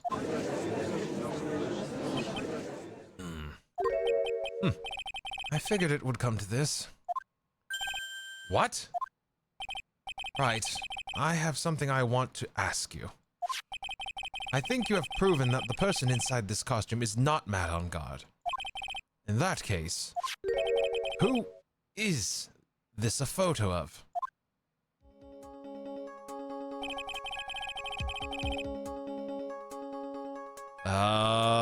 Fingerprints tell us who else was in that room. Who is the person wearing the Nickel Samurai costume? Don't stress out over this, Phoenix. It's very simple. Yeah, it is. Thanks. Very true, Mia. It's very, very easy. What you should be focused on is Edgeworth's attitude, don't you think? Yeah. Why is he so calm? Mr. Wright, let's hear your thoughts. Who is the person in this photograph? It would be Miss Andrews. Where is she? Take that! Adrian Andrews? If you want to know who that Nickel Samurai is, it's none other than this woman. And why would you say it must be Miss Andrews? What in the world points you to her? For starters, she's short. And she can freely move in and out of Mr. Ungard's room. Finally, she had dinner with Mr. Ungard that night. And how does this all add up? It means that it makes it very easy for her to get a certain item. A certain knife with Mr. Ungard's fingerprints all over it. The knife that was used as a murder weapon? Why don't you just say what it is you want, right? Going to bite my tongue. Going to bite my tongue on that one. I have to do this now. This is my last chance to turn things around. The defense moves to indict Miss Adrian Andrews in the murder of Juan Cordia. It was Miss Andrews who tried to frame the defendant for the crime. Order! Order! Order! It looks like that this trial has hit a most unexpected development. Mr. Edgeworth. Yes, Your Honor. This court is issuing a subpoena for Miss Adrian Andrews. A verdict cannot be passed without first hearing her testimony. All right, this is it. This is kind of bad for us. Huh? What do you mean? If Adrian Andrews is summoned to court as a witness, it means that the trial will go on for another day. One more day? If I don't get a verdict today, then What? If I don't get a verdict today, then Now then, we shall set Miss Andrews' testimony for tomorrow. What am I supposed to do? The judge is about to adjourn the court.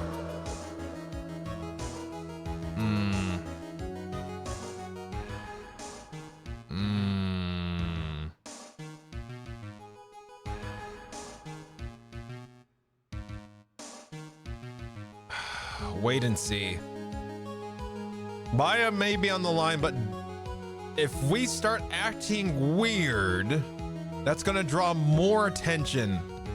Like it would be, and we offered the summons, so it makes no sense to raise an objection to our own summons. Like that's, no, wait and see. I have to you something. The trial must go on.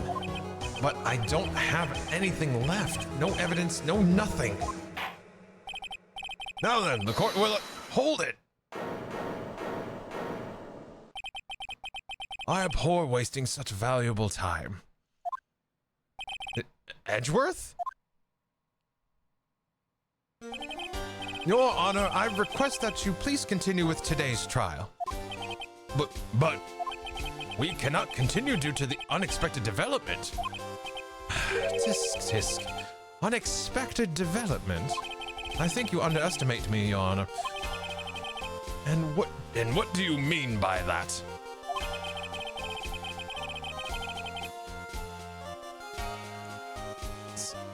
Ghosty, didn't we tell you what a subpoena was like a few...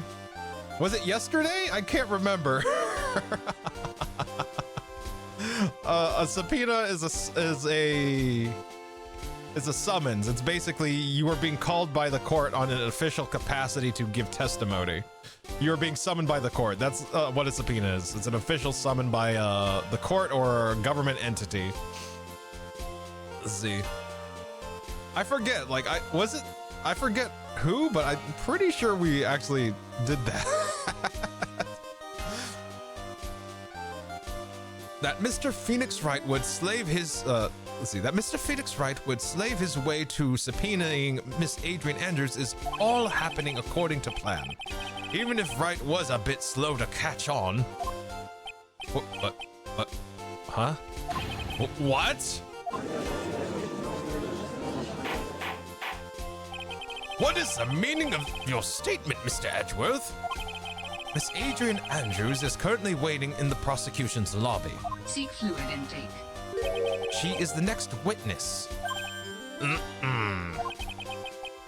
Everything was planned out in advance by that man? Somehow I knew there was no way Edgeworth would overlook Miss Andrews. Looks like this battle's far from over. Exactly.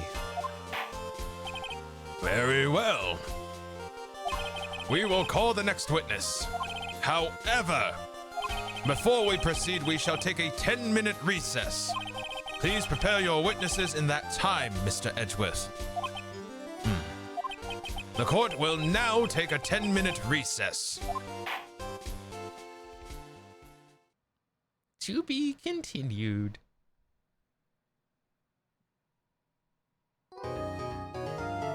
Yees. Save. There we go.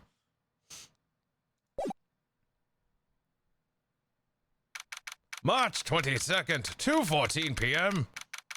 I'm being dragged out. DA help. Sorry. Apparently, sorry, Ghosty. Oh, well, do your best, Ghosty. And Kokiri, thank you for the care package. Let me go ahead and have a zip here.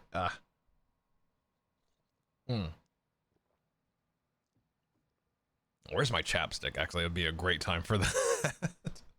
There we go. All right. Quick stretch while I apply it. And we're good in the chair. Thank you, Kokiri. March 22nd, 2:14 p.m. District Court Defendant Lobby number 3. Dude, I can't believe that Adrian... No way, not cool. Not cool and collected Adrian Andrews. She's your manager. It would have been very easy for her to pull this off. The only person who had easy access to the knife you used at dinner was, well, her. So after the ceremony, during the break, huh? I was sleeping like a log the entire time. See, she could have also easily planted that blood-covered button in your Hakama. Because she was the one that came up, because she was the one that came to wake me up? Then, dude, are you saying it really was her? Yes, she is the real killer. She was the one who murdered Juan Corrida. Juan Corrida. But Why? I thought she was just buds with Juan. She has her own agenda.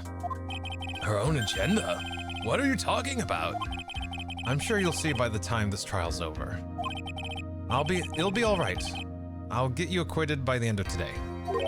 Get me a verdict that's refreshing like a spring breeze, okay, Mr. Lawyer Dude? I hate this man. I hate this man.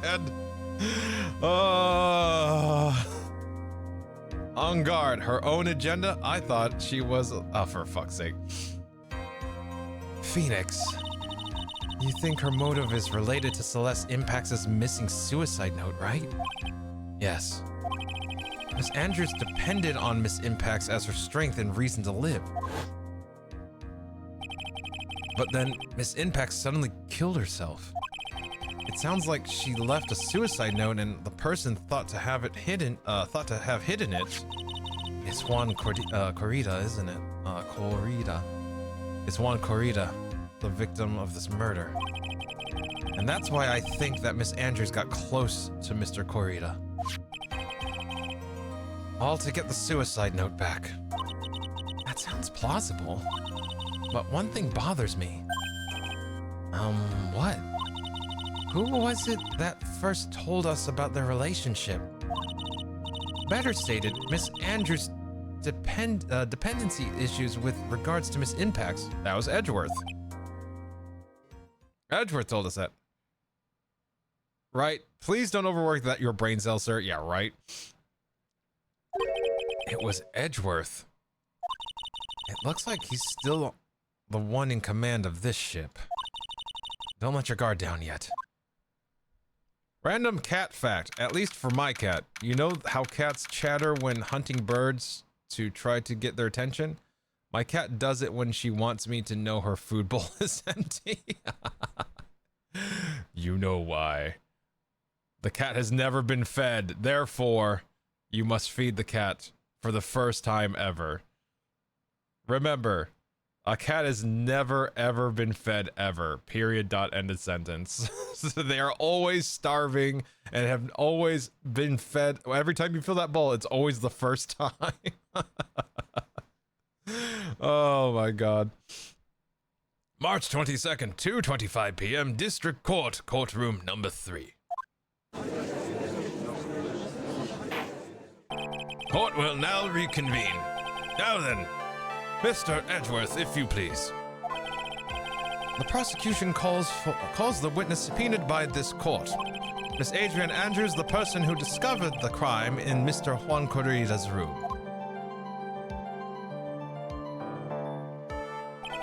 What is your occupation? I am the manager of the defendant in this case, Mr. Matangard. I see. Now then. Before we begin, Your Honor, I have one request. Yes, sure. What is it? I'm sure everyone in this room is wondering the same thing, and would love to find out more about my relationship with the victim. After all, it was the topic of a certain weekly magazine recently. No, I have no idea what you mean. I've never even heard of Gossipland.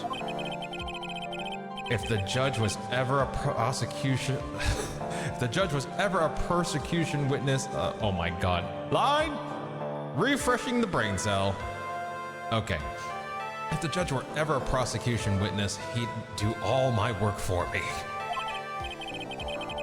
Anyway, I was wondering if you could please tell us about your relation to the victim. Yes, I was seeing Mr. Corrida. I was also aware of the rivalry that existed between Matt and Juan. But this was a private matter between Juan and myself. So it was a fry and bait matter. Or was it that bait and fry? Reminds me of fishing. Lovely sport, fishing. I can't remember and recall the days of enjoying a nice tall one while in the boat. I do love me some... Your Honor? Oh, yes, sorry, my bad. But I didn't kill him. No one is accusing you of that. I I think there's someone who would beg to differ. I think we all understand your relationship with the victim now, Miss Andrews. Very well then. Witness, please testify to the court. What about, about what happened when you please testify to the court about what happened when you discovered the murder that had taken place. What the fuck is with the shell card? You'll see. We'll all see. Let's see. You will be remembered as the office anti-sacrifice. Oh my god. Oh my god. Remember me. I refuse to go down as office anti-sacrifice. Tell everyone my story. Ghosty is getting the cheeks pinched and being force-fed snacks. Well, we will see you soon after you've been thoroughly stuffed with snackies and possibly smeared makeup on your cheeks. Rest in peace. What the fuck is with the shell card judge? Fry. I could use a good fish and fries right about now. I do love you. Oh my god. It's funny. I found some fan art of Miles and Gumshoe at the as the lady staring at the oblivious man's big. Oh, for fuck's sake. That's awesome. It was time for the show to start, so I went to get Matt from his room. After that, I went to Juan's room, and there was his dead body. I was in shock. What I saw was naturally the exact same scene as in the crime scene photo.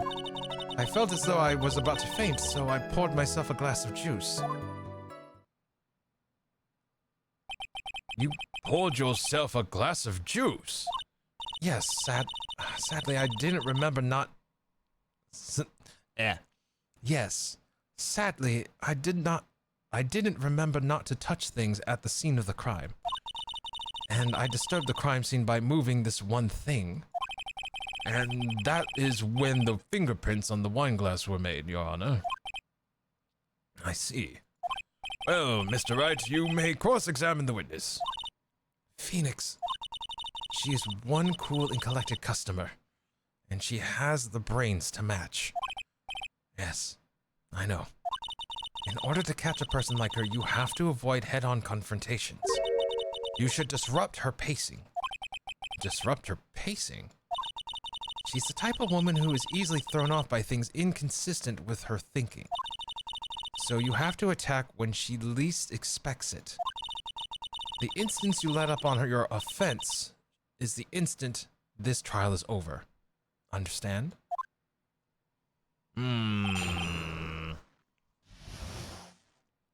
Use distracting flak shots while rushing her sideways down right. Oh my lord. I'm gonna go full on guns a-blazing, huh? Quite literally. It was time for the show. I can't disprove that. After that, I went to Juan's room. Can't disprove that. And there I was. There was his dead body. I was in shock. Press. You were in shock? Brother, I saw her dead body. I saw the dead body and decided, juice. Oh god. Hey, I welcome back from the lurk. What? I was not supposed to. Wait, hold up. What? Was I not supposed to be? Miss Andrews is a very calculating person. And despite how close they were, I doubt she had romantic feelings for Mr. Corrida. Anyone randomly stumbling upon a dead body would be in shock. And you can't seriously expect that a young beauty like her would not be shocked. Somehow, I don't think beauty has anything to do with being shocked or not. I see. I saw... naturally the exact... Okay. Excuse me, hiccups. I felt as though I was about to faint, so I poured my... Yeah, let me know more about that juice, though. Hold it! Juice? Yes, there was a bottle of tomato juice on the table, so I helped myself. But you didn't drink any of it, did you? You didn't drink any of it, did you? Huh? There were no lip marks left on this glass, this wine glass to suggest that anyone drank from it. I wasn't feeling terribly great, so I set the glass down without drinking it. Miss Andrews, I would like to confirm with you one more time. When you discovered the dead body of one Korida, you were in great shock. And that's when you poured yourself a glass of juice, correct? And what of it? My mind really was a complete blank at the time. Your mind was a complete blank. I didn't think that was possible for you. Aren't you rude today? I was so dazed that I made one careless mistake. That one thing. What one thing? Never mind, it's no big deal. What was she starting to say just now? Press further. Miss Andrews, I'm convinced that, as you said, you made a mistake at the scene of the crime. What I really want to know is what this mistake was. Actually, so would I. I'm sorry, it's kind of embarrassing. When I set the glass down on the dresser, I accidentally knocked the flower vase over. Flower vase? Are you talking about the one in the floor of the crime scene photo? This mess of glass shards? It was originally on top of the dresser, but when I bumped into it with my elbow, it fell onto the guitar case. Why did you withhold such an important piece of information? I'm sorry, I thought that since the crime scene was already in disarray, that people would simply assume the vase was just another part of the mess. It looks like yet another fact has come to light here. Please add this and anything else you have to reveal to your testimony. I'm sorry, but I have nothing more to add. I didn't touch anything else. I was the one who knocked the flower vase over where it fell into the guitar case.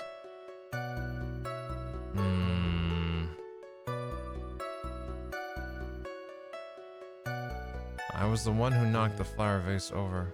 Wait. Let me see that guitar case real quick.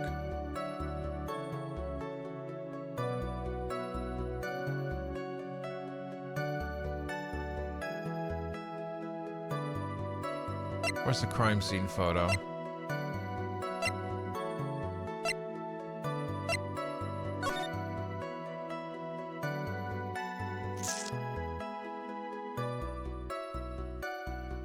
That means that the inside of the guitar case would have been wet, but just the top is wet.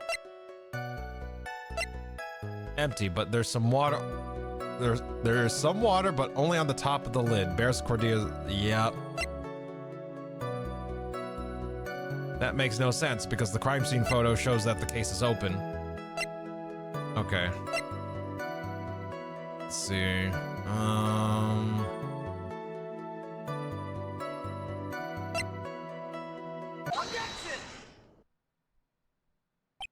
You testified that you knocked the flower vase over. Is this correct? Yes. And are you sure it fell onto the guitar case? Is there some problem with what I said? It's not some problem, it's a major problem. It's true that the top of the guitar case was wet with water. However, that's exactly what's so strange. Miss Andrews, you testified that the vase fell onto the guitar case. However, if that was true, the case should have gotten wet on the inside, not the outside.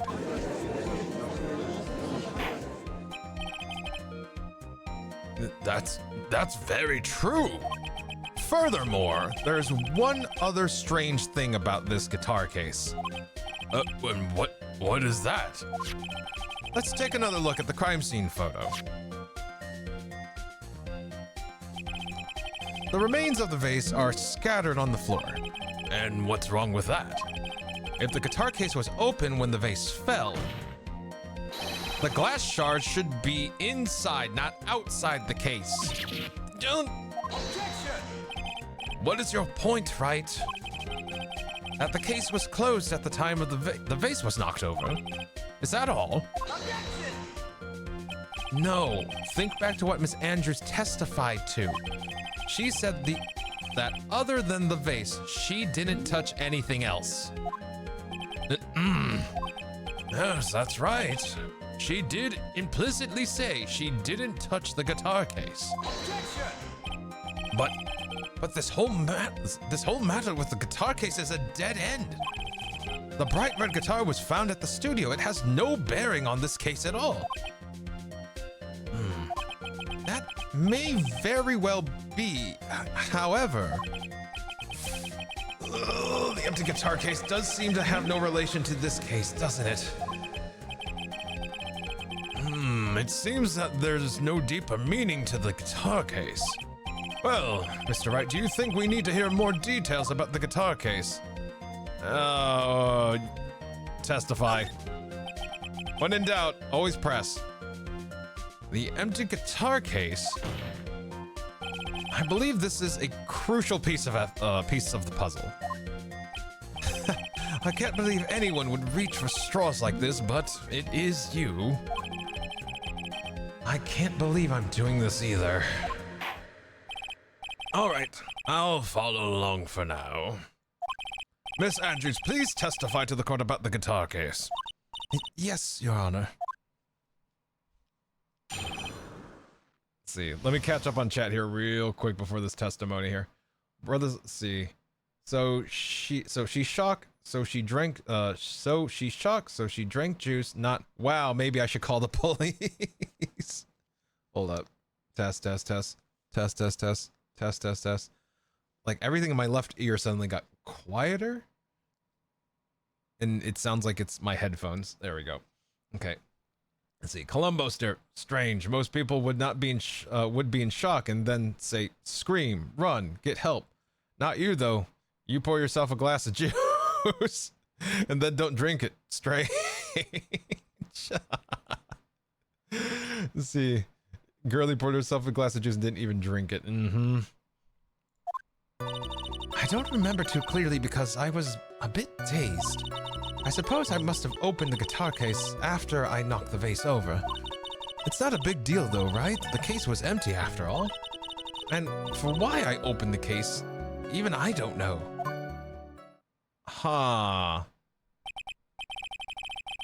Looks like this really wasn't a very important point.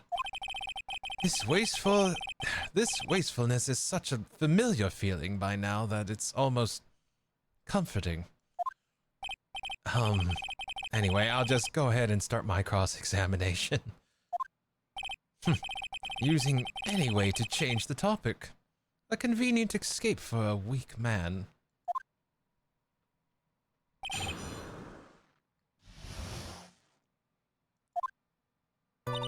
I don't remember too clearly. I was a bit dazed. Can't disprove that. I suppose I must have opened the guitar case after I knocked the vase over. Press. So you opened the guitar case then? Yes. Well, maybe. Why did you open the guitar case? Huh? Mr. Corrida's dead body was right there in front of you, wasn't it?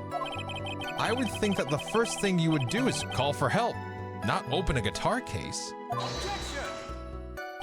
As the witness has stated multiple times, when she found the dead body, she was dazed. Maybe I was curious to know if the bright red guitar was all right or not. I thought maybe the criminal took it. Why would she care about the bright red guitar? But getting back on topic, it's not a big deal though, right? The case was empty after all. As for why I opened the case, even I don't know.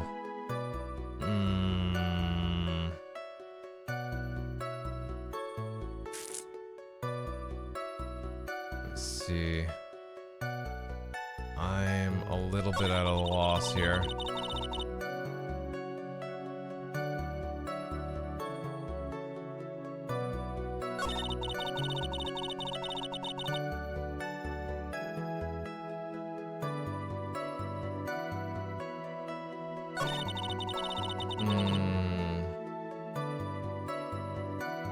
Right, inner dialogue. Weak man, you were. Oh God, Shay. Weak man, you weren't saying that last night. Oh Lord.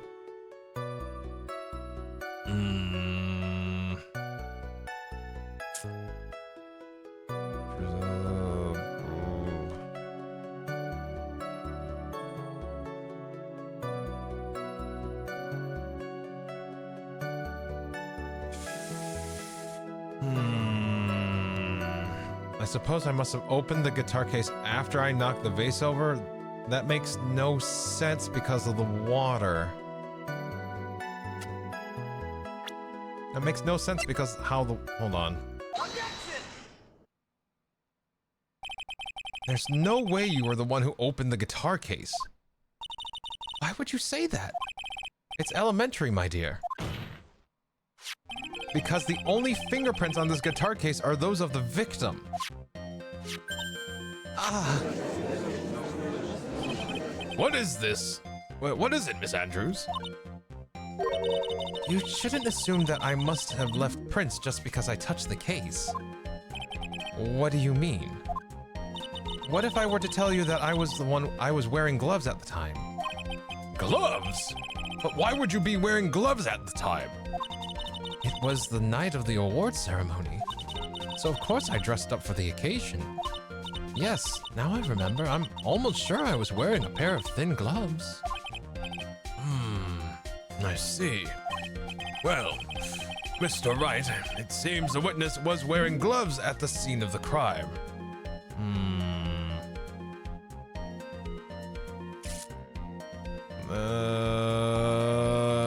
Do I have more photos? Hold on. Court record. Let me see. Nickel Samurai. Lotus camera.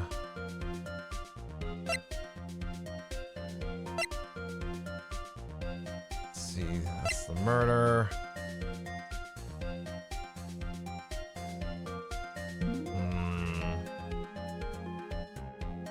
Wait. No, that's not true. The wine glass. The wine glass has her fingerprints. That's not true. That's strange. There we go. Yeah, the glass of juice. That's true. You were wearing gloves. Isn't that a little strange? Why is that strange? Do you have something that would prove that I was not wearing gloves at the time? Yeah. The whole reason we knew you were there. I have the proof right here. This wine glass. The wine glass? You left your fingerprints very clearly on this wine glass. Even if you took your gloves off when you poured yourself this glass of juice, wouldn't you think it was just a little strange? That you put your gloves back on just to open the guitar case? Oh wow, she just has spare glasses ready to go. Okay, excellent. Yeah, she's prepared.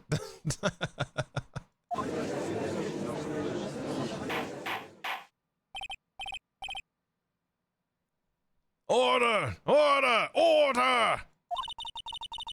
Looks like you hit the nail on the head this time. What do you mean? I believe the guitar case plays a very important role here.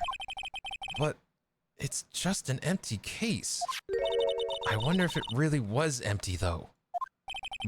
But the guitar, the bright red guitar was at the studio. Phoenix, drop all of your presumptions. What was in the guitar case? what was in the guitar case was not the bright red guitar. You don't mean it was a bright white guitar? Wait, that's not right either. I admit that it would be unnatural for someone to do that. So the witness was not wearing gloves despite the fact that on the case... Your Honor, this is obviously just the defense's usual misdirection tactic at work. Steer the court towards an unrelated topic and lull us into lull us all into his misguided...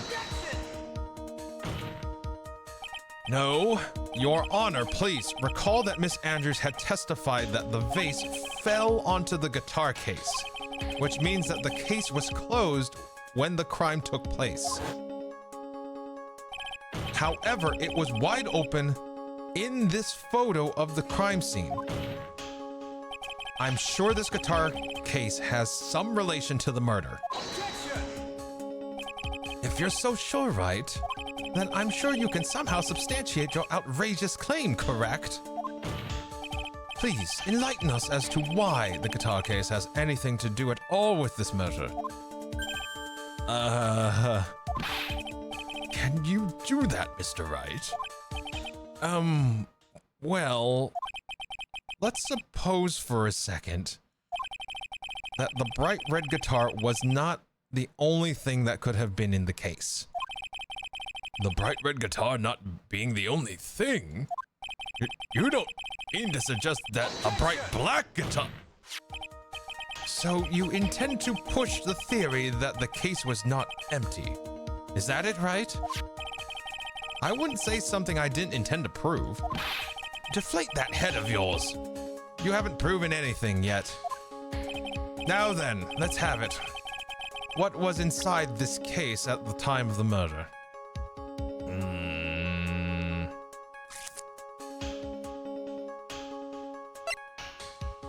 Let's see.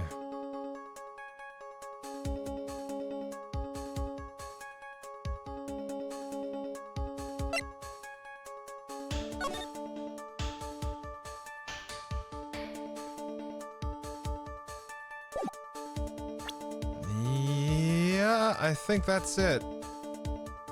I think it'd probably be in...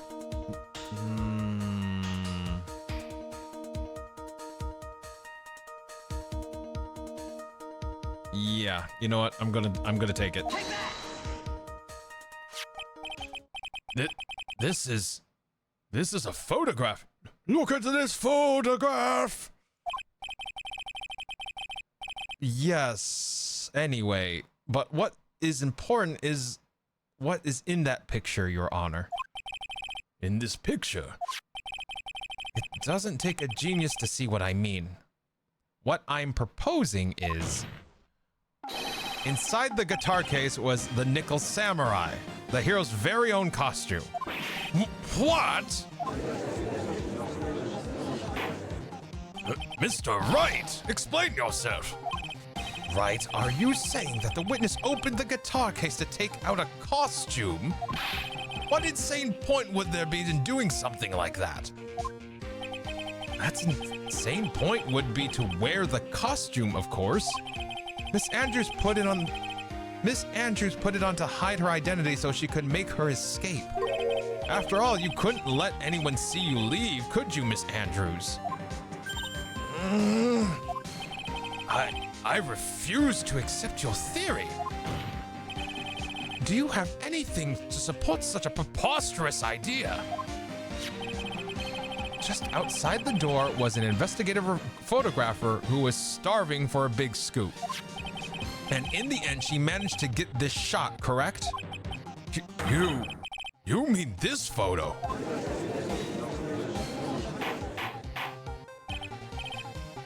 Order! Order! It looks like we've wandered into quite another mess again, haven't we? Nice job, Phoenix. Well, you know my strategy. Speak first, think later. So the real murderer was hiding inside a costume. Wait a second, Your Honor. The Nickel Samurai's costume would have been Mr. Matt on guards. Why would something of the defendant's be in the victim's room? And inside the guitar case of all places. True. That is a little baffling. Mr. Wright, the court would like to hear your thoughts. What was the Nickel Samurai's costume doing inside the guitar case? Spare costume. Mr. Angard did not take his costume off during the break period. In that case, the costume we were talking about was a spare one. What? Then are you saying that on the night of the murder, there were 2 Nickel Samurai costumes at the Gatewater Hotel? Yes, that is what I'm saying. And how do you explain the costume that was inside the guitar case? It would mean that the victim himself had brought this spare to the ceremony on purpose. But why? The victim, Mr. Corridor, was the jamming ninja. Why would he secretly bring the Nickel Samurai spare costume with him? What could be the reason behind such a peculiar act? And therein lies the sticking point. What are you mumbling? Let's see, what are you mumbling to yourself about now? Oh, let me try that again. What are you mumbling to yourself about now? Have you just been rambling all this time without any sense of inner monologue? Huh? No, I just... Mr. Wright, please explain yourself. Why do you think the victim had the Nickel Samurai spare costume? Phoenix, are you sure you can explain this one? Think carefully before you answer. And then answer with gusto. I believe in you. All right. This is what I think. The reason the victim brought the Nickel Samurai spare costume to the hotel was...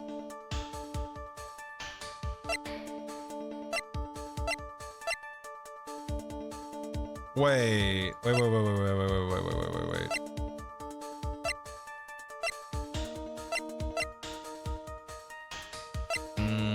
Hey, Peach, welcome in. Nice to see you. Hope you're doing well. Hope you're having a good evening. Let's see.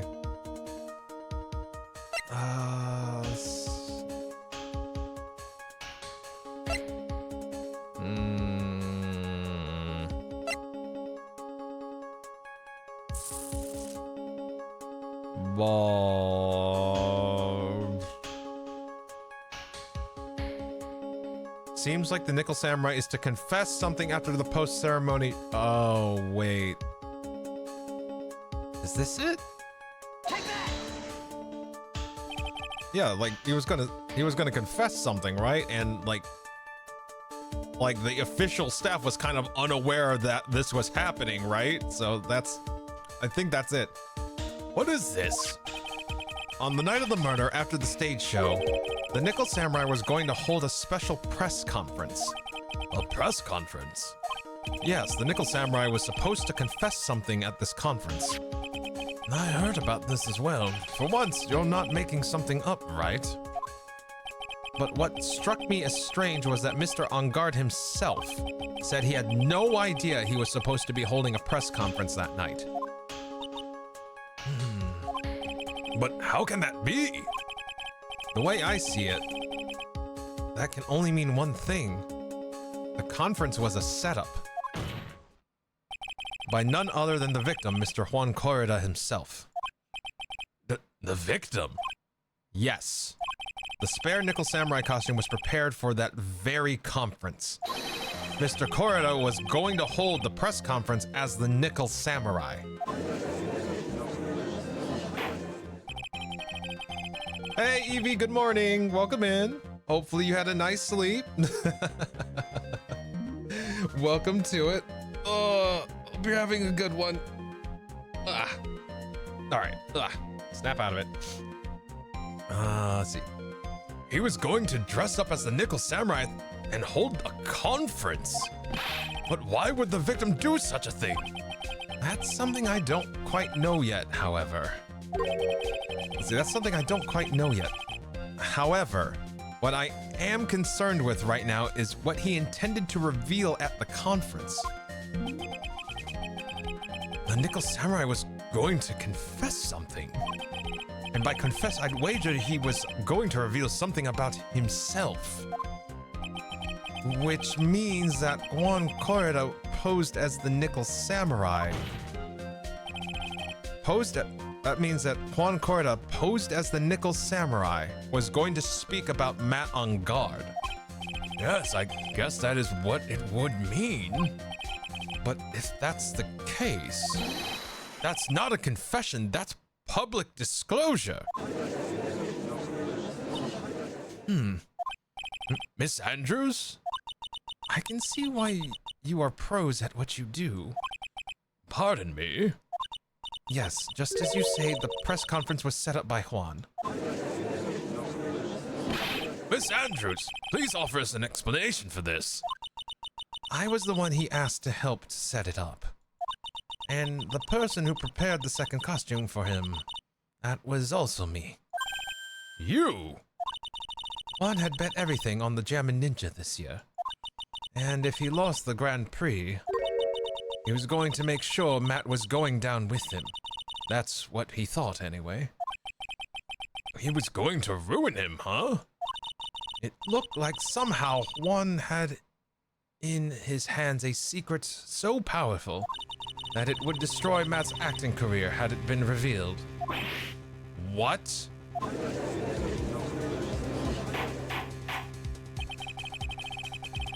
And do you know what this secret of Mr. On Guard's is, Miss Andrews? That's something only Juan knew. I don't know what it is.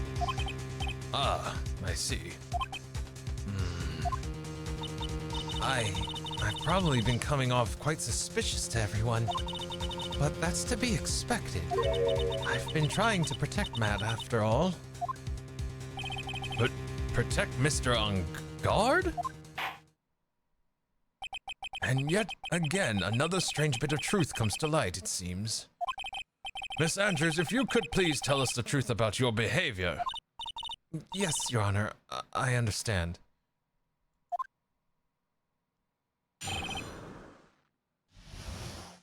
Protecting Matt.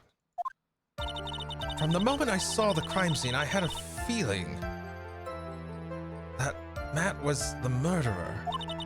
Matt had to kill Juan no matter what. And he didn't have an alibi for what he was doing at the time of the murder. My thoughts were confirmed by the evidence, of course, the button and the knife. But I'm Matt's manager, so I felt I had to protect him.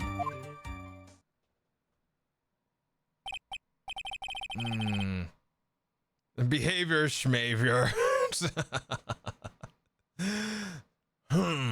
This does account for everything. Well, I am the logical type. We're finally seeing her true self. She's more nervous than a scared rabbit.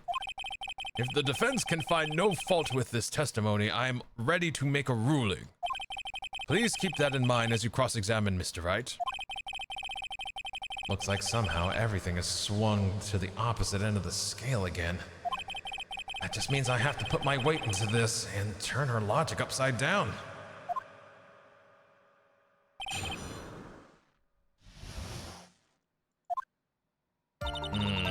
Okay. From the moment I saw the crime scene, I had a feeling Matt was the murderer. Okay, can you give me a little more info on that? Would you say that was your intuition speaking to you? Don't confuse my methods of reasoning with your own. If you want to prove that someone did something, you need 3 things. 3 things?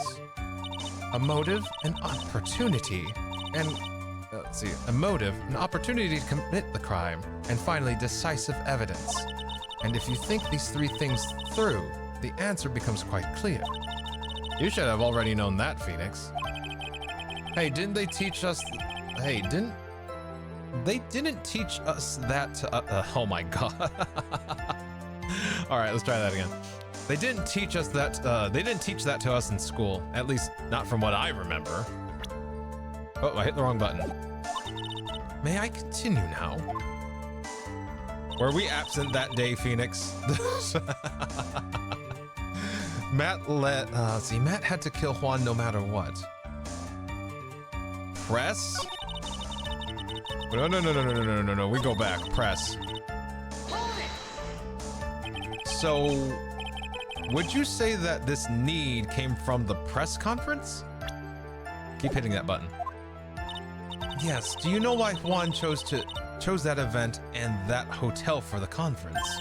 Because that was when he could cause the most damage to the public's beloved Matt on Guard. And you knew of this plan, didn't you, Miss Andrews? Yes, because I was the one who set up the conference and prepared the costume. But I'm sure Mr. On Guard himself didn't know anything about the press conference. Oh, really? Can you show me any proof that he didn't know about the press conference? Anyway, an important thing here is that this information was not in your testimony. Yes, I agree. Miss Andrews, please correct your testimony, if you please. Grasping at straws now, are we, Mr. Wright? I love the way she flips that card. I know what his motive was, but I don't have any way to prove I'm right.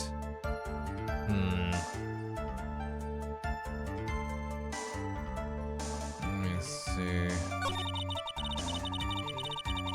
He didn't have an alibi for when this time was the murder. Hold on, let me see here.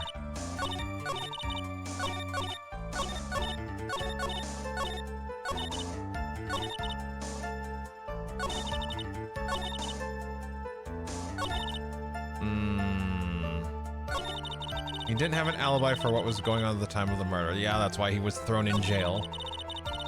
My thoughts were confirmed by the evidence, of course, the button and the knife. Let's see. You can hardly call the knife decisive evidence. The fingerprints on the knife could very well have been a clever camouflage. Then what about the button? The button. It's clear from the crime scene that the victim and his murderer fought. And during the fight, the killer ripped the button from the Jammin' Ninja's costume. You're talking about this button, correct? That button was found in the pleats of Matt's hakama, isn't that correct? I would think that makes it very decisive evidence. Looks like you were outfoxed again, Mr. Wright. Anyway, the knife doesn't prove a thing. Please fix your testimony. I can't stand the sight of a man who can't gracefully accept his defeat. Thank God Mia can still look at me.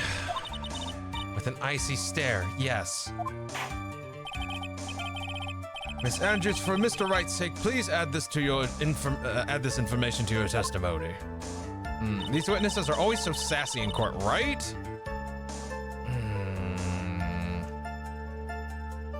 Let me see.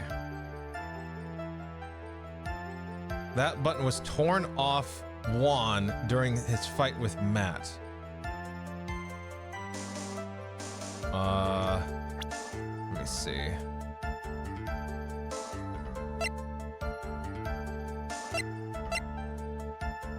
Ripped from his costume, covered in Corrida's blood, found it on guard's hakama. Suicide report, attempted suicide report, autopsy.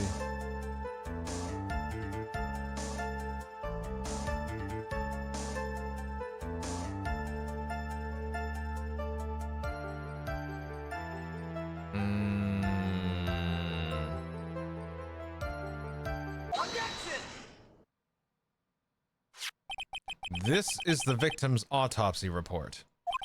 It clearly states that the cause of death was strangulation by a scarf. Strangulation? The knife stab to the victim was done after the victim had already died. And what does that mean? Let's examine the evidence. This button has the victim's blood on it, which would mean that it was ripped off the costume when? After the knife was stabbed into the victim. Exactly, which means it is impossible that this button was torn off during the victim's final struggle. because the victim was strangled to death in that fight.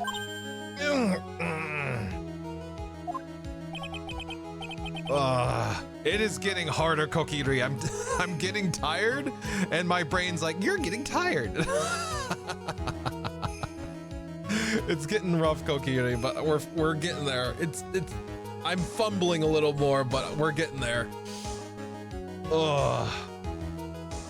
That's right, Miss Andrews. There's no way this button was ripped off during the struggle. This button was... Oh, let's see. Oh, there we go. This button was consciously pulled off the victim's already dead body. Order! Order! What is the meaning? What is the meaning of this, right? So if the button was torn off the body after the victim had already died, what does that change? Let me ask you one simple question, Mr. Edgeworth. Why was the button torn off? What purpose did that serve? What purpose? We now know this button was not torn off during the fight. So the murderer took the time and effort to purposefully rip this from the victim's body.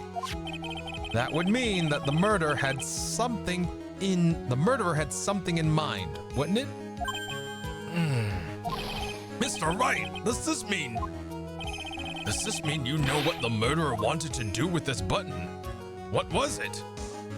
To pin the crime on guard. To pin the crime on guard, to have a memento of the crime, to destroy... There's only one logical reason for doing something like that. It was to pin the crime on Mr. On Guard. There's no way anyone could put a bloodied button in their own pants. That's right. Mr. On Guard was set up. By the real killer, of course. And the real murderer is... Well, Mr. Wright, who in the world is the real killer then?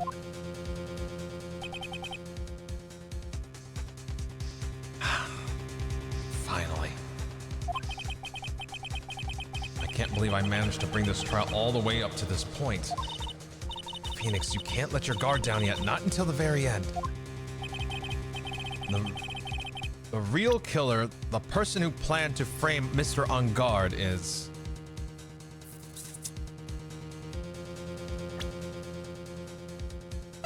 Maya Fey. No, I'm kidding.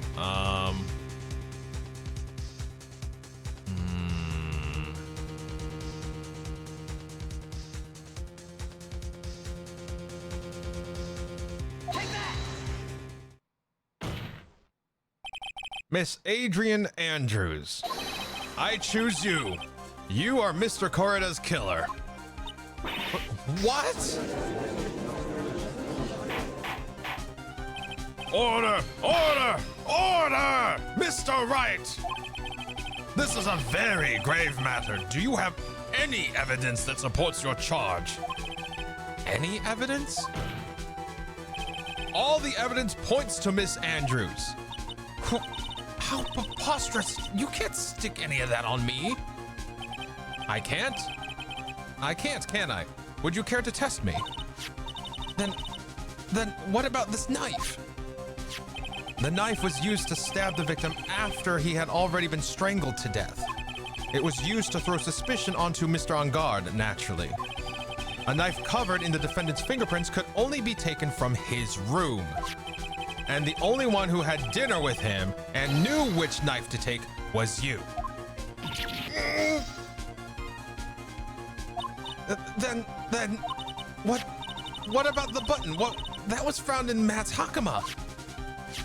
This button was removed from the victim's body after he had died. The only people who could have done so were the person who found his body or the killer. However, if Mr. On Guard was the real killer, there's no way he would have put such incriminating evidence in his own Hakama.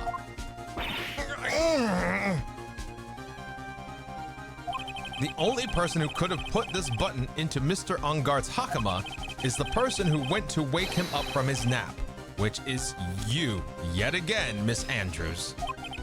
I see. What about the empty guitar case? That is also another piece of evidence that incriminates Miss Andrews.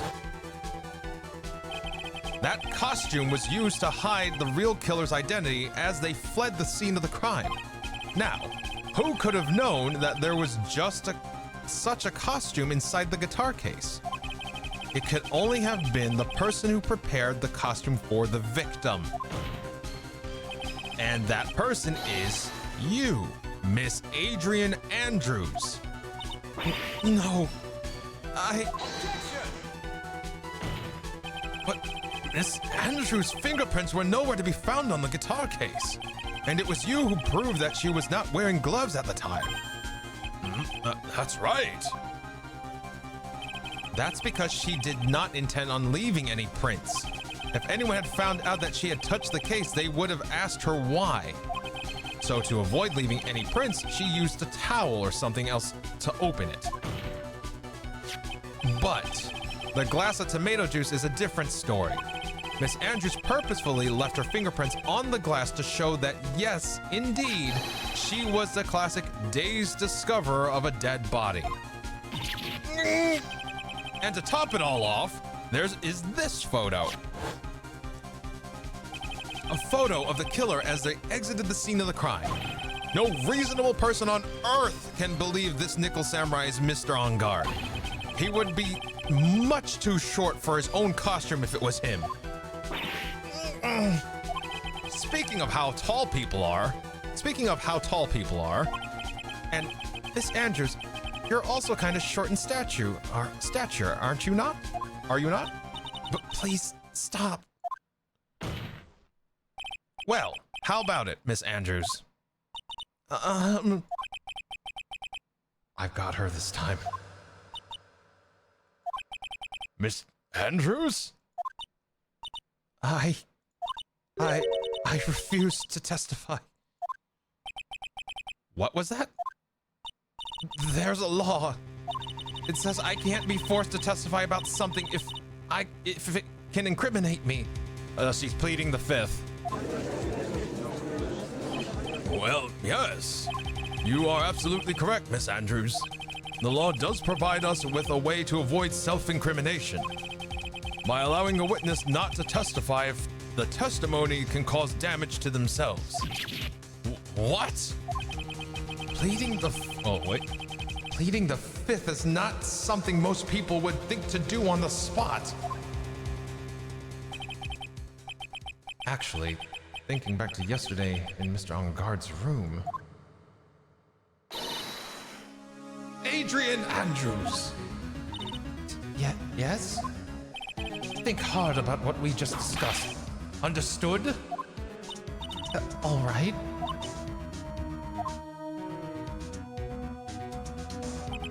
That's it. That's when Francisca planted this idea into her head. She must have told Miss Andrews not to testify if things look bad. You did a good job proving everything up to this point, Phoenix. But there's still one thing you haven't done. Something I haven't done. What's wrong, What's wrong, right? Are you finished already? Run out of evidence? What is so humorous, Mr. Edgeworth? I'm sure you realize it as well. I'm sure you'll realize this as well, Your Honor. But everything the good lawyer here has proven up to this point is meaningless. What? Everything you have proven is circumstantial. Circumstantial? Yes, circumstantial. You have yet to provide a single piece of definitive proof. Proof that Miss Andrews did, in fact, harbor a wish to murder Mr. Corrida. Miss Andrews, did you want to kill Mr. Corrida? I believe this may lead me to incriminating myself, so I will abstain from answering. But, Miss Andrews, If you do that, it would be the same as admitting your guilt, don't you think? That's not how the fifth works. Maybe so, or maybe not. There's nothing to prove it. There's nothing to prove it either way. Besides, you don't even know what crime I would be guilty of due to my silence.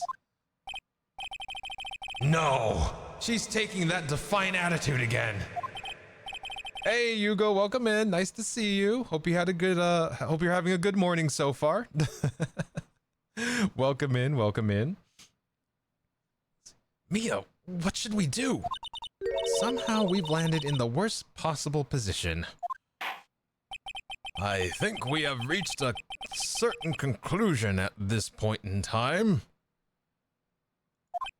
Miss Adrian Andrews has refused to testify, and the defense's theory that she is the actual murderer has not been fully substantiated with solid definitive proof. But that's not true. In this situation, there is only one thing this court can do, and that is to declare a recess. Recess? I request that both the prosecution and the defense look further into this matter. And at tomorrow's trial... Tomorrow? We don't have a tomorrow. If we don't get a not guilty verdict today, then... Please wait, Your Honor. That's not necessary. The trial... Please continue the trial. What are you sweating for?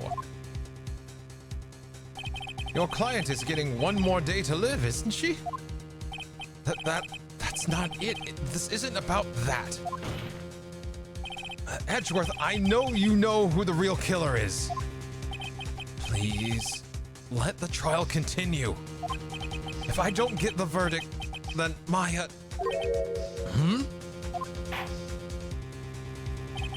But it's impossible to continue as long as the witness refuses to testify. Now then, this court is... It is not impossible for this trial to continue. Mr. Edgeworth, what are you... It is true Miss Andrews holds the right against her self-incrimination. However, if the topic of conversation were something unrelated to whatever she may be guilty of, then she has no right to withhold testimony. Yes, that is very true, but... Actually, there is one little thing that I'm curious about. Miss Andrews, when you found the victim's dead body, you poured yourself a glass of juice. Yes, and I can't help but think how unnatural that is. Usually when one finds a body, they are shaken up, not stirring a glass of juice. So my actions were unusual, but I've already... Before you speak, I want you to state that if you have reasons behind your actions, I would like for you to testify to that effect. Testify? Your Honor, I would like to request that the witness testify again as to what happened when she first discovered the victim's body. Whatever we find out in this testimony should in no way implicate the witness.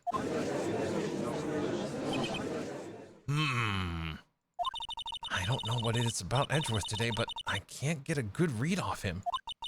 Is he friend or foe? I just don't know. The court acknowledges the prosecution's request. Miss Andrews, if you please. All right, let me catch up with chat real quick. Let's see. Let's see. I'll do some rigging while you solve this this moida. Okay, thanks. Enjoy, Evie. Enjoy the rigging. Yeah, as best you can, anyway. Yeah, I had a good morning. Came from another stream. Oh, hell yeah. Nice. Welcome in. Always nice to have you, Hugo. Let's see. The instant worry on Edgeworth's face. Yeah, right. The moment he heard Maya, just like, no, okay, I understand. Edgeworth picked up what Phoenix was putting down. They are on the same wavelength when it comes to that. I wonder why. That glass of juice, I didn't really pour it for myself. I was surprised when I walked into the room and saw it in that messy state. And Juan, he was sitting slumped over and tired looking in the corner. When I saw him sitting like that, I thought that he was dead. The thought that he was dead didn't cross my mind. To be honest, I thought he had just fainted or something, so I went to pour him some juice. When I realized that he was dead, then that's when I knocked the flower vase over. So you poured that glass of juice for the victim. Why didn't you say so in your earlier testimony? I didn't think I needed to include something so trivial. Phoenix, please be careful here. If you can't find anything wrong with this testimony, then there's nothing left. I know. Edgeworth, what the heck is going on in that brain of yours? Now then, Mr. Wright, you may begin your cross-examination.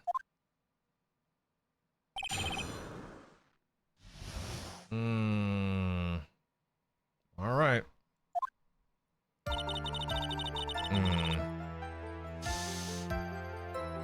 Let's see. I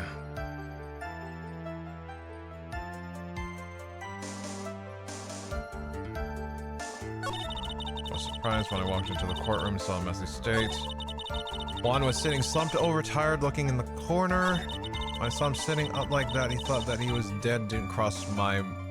There was a knife stabbed into the man. How did it not cross your mind? To be honest, I thought he had fainted or something. With a knife in his chest. Okay. Hold on. Press. Hold it. Then what? See, then what did cross your mind? I keep hitting that button. I thought maybe he had smashed everything up in anger because he lost the Grand Prix. Then felt tired after his rampage, so he decided to take a nap. Anyway, that's what I thought. I see, so you didn't think he was dead at all.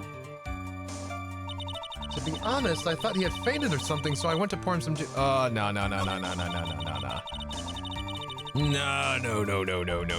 No. Miss Andrews, please. Pshaw, pish, posh, and all the rot. Let's see.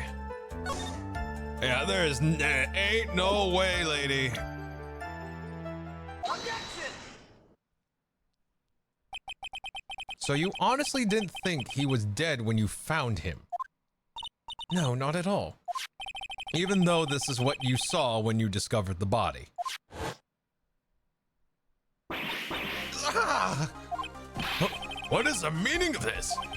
Isn't it obvious, Your Honor? There's a knife sticking straight out of Mr. Corrida's chest. Anyone who saw this scene would have immediately thought that he was a dead man. Well, you see, I doubt a single person in the world would mistake this for someone who fainted, and then so nonchalantly go pour something to drink. Your point is? Miss Andrews, your testimony just now, it was all one giant lie. And your lie has proven one thing very clearly, that you are the real killer. No!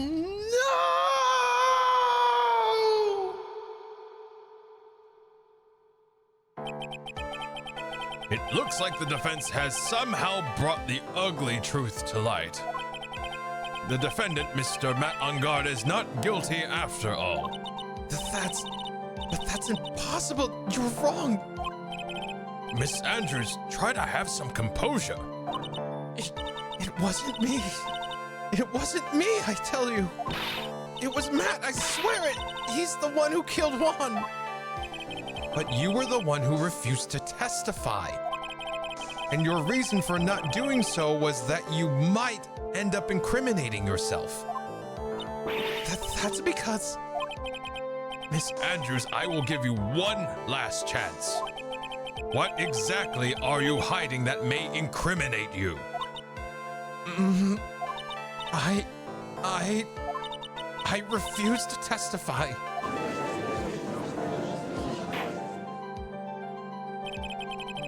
Then there's no need for this court to continue any further. Mr. Matt on Guard's innocence has been clearly demonstrated. Is it over? Have we found the truth at last? What's wrong, Phoenix? Usually the real killer confesses his or her guilt. And now that I think about it, this is the first time someone hasn't. Now then, I would like to hand down my verdict for Mr. Matt on Guard. Object. Your Honor, the prosecution feels that it would be premature to pass down a verdict at this time. What? The reason is quite simple. This witness has yet to speak the absolute real truth. So he's saying the same thing that Phoenix is saying. The absolute real truth? What are you? Witness, don't you understand yet? Huh? I don't know who planted this silly idea in your head, but as long as you protect yourself through your silence, Matt on Guard will go free, and in his place, you will become the guilty party. That's a lie. I don't believe you. What?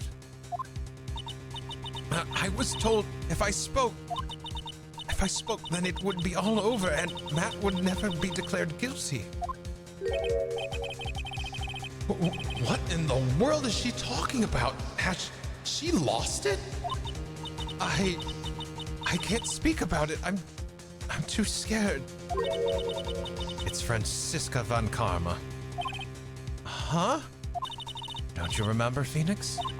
Miss Andrews lives by gripping tightly onto the words of another because she doesn't have the strength to believe in herself. Then right now, Miss Andrews is... Yesterday, she was tossed a lifesaver by Miss Von Karma. Don't say a word no matter what happens. If you do, Matt on Guard will be acquitted. Miss Andrews undyingly believes in those words right now and is clinging on to them. Then what should we do? This is the first time I've ever come across anything like this. But Miss Andrews has to be the killer, right? All we have to do now is get her not guilty. That's my only priority.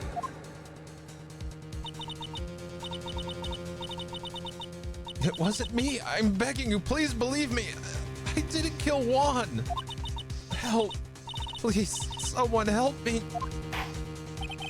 Mr. Wright. Yes, Your Honor. The court can't continue on like this. Therefore, I'd like to hear what you intend to do. What I intend to do? What am I supposed to do? What am I supposed to say? Right. I suggest you think very carefully about this. Think about what this witness did and what she did not do. See fluid intake. And think about who is the real mastermind behind this crime. Who's the real mastermind? Isn't that obvious? There's no one else it could be except the woman crying over there, right? Come now. What will you do? What kind of man are you, Mr. Phoenix Wright?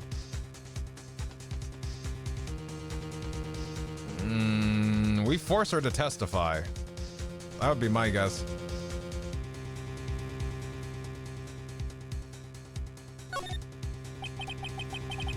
I have to win a complete acquittal today. There's no way around that. But I can't bring myself to do it like this. Not when she's making a face like that.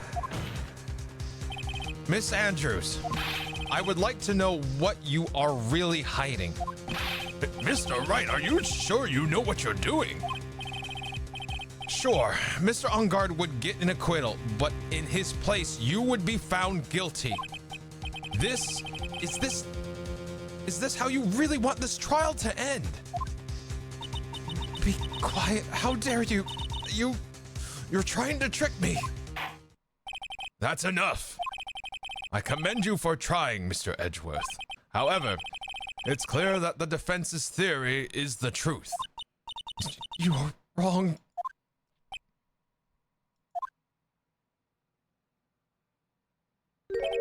What a shame.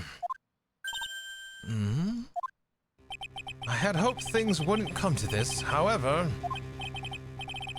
What is it, Mr. Edgeworth?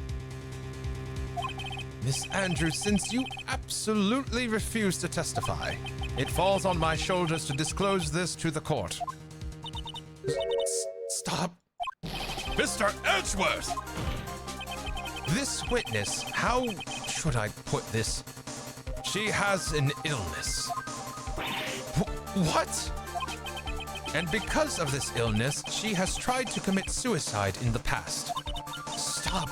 Please stop. No matter how much you want to hide it, it's no use. I have the evidence right here.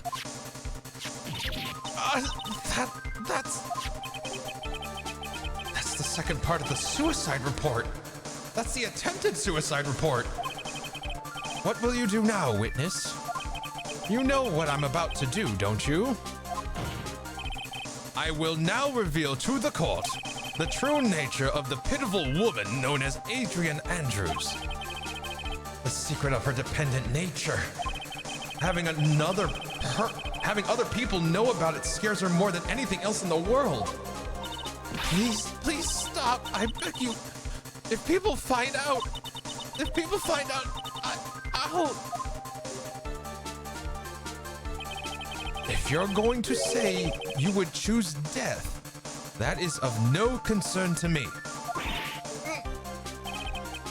Edgeworth, how can you be so cold?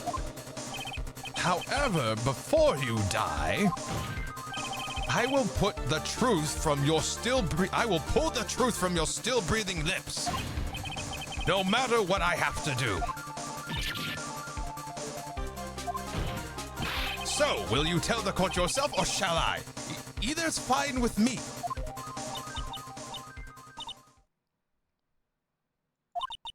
I'll talk, but please, help me. Nothing matters anymore. Okay, let me catch up with chat. Kokiri, thank you for the care package. I appreciate it. I was in the middle of it, so I am nurturing the rest of this cup of water. This is my last gulp. All right. Here we go. Quick stretch. Yeah, this is getting crazy. And we are good on posture. Thank you, Kokiri.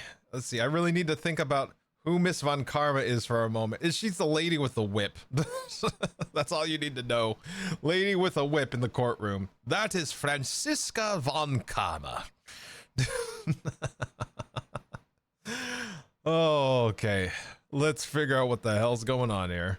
When I first saw him, I really thought he had fainted. Honest. When I realized he was dead, that was when I formulated my plan. Once I made sure there was no one in the hallway, I made a dash back to Matt's room. And then I stabbed Juan's dead body with the knife and ripped off the button. Just when I finished and was returning to Matt's room, I had a bit of an inconvenience. And that's why I ended up using the Nickel Samurai costume.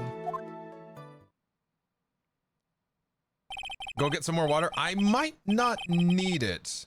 Because it's a work night, we might be closing down here shortly. So, like, I'm trying to get to the end of the court part of this, and then we'll probably wrap it up for the evening because I gotta work tomorrow, unfortunately. But, like, I'll grab some water after stream, definitely. Let's see. I know, but I already forgot about this very hot-tempered woman. Oh, gotcha, Hugo. I hear what you're saying. Stab the body with a knife? But why would you do that? Isn't it obvious to pin the blame on a certain person? A certain cowardly man? What do you mean by all of this? It might take this court a little while to understand, but this is the truth. The real killer is Matt. That scumbag of a man. I'll never forgive him. He's trying to escape his guilt again, just like last time. Last time? So Miss Andrews stabbed the victim, Juan Corrida, in the chest with the knife. However, she didn't do it with murder in mind. She did it with the intent of framing Matt on guard for the murder. And this is her crime. Hydration is living. Oh, yes. 100% Hyatt. Wait, how is this possible? I mean, wasn't Miss Andrews supposed to be the real murderer? Mr. Wright, please get over your shock and commence with the cross-examination. I want to take a nap. Well, take a nap. Well, if it's possible. Like, 100% take a nap if you can. All right, what can I disprove? Press. What do I press? Press.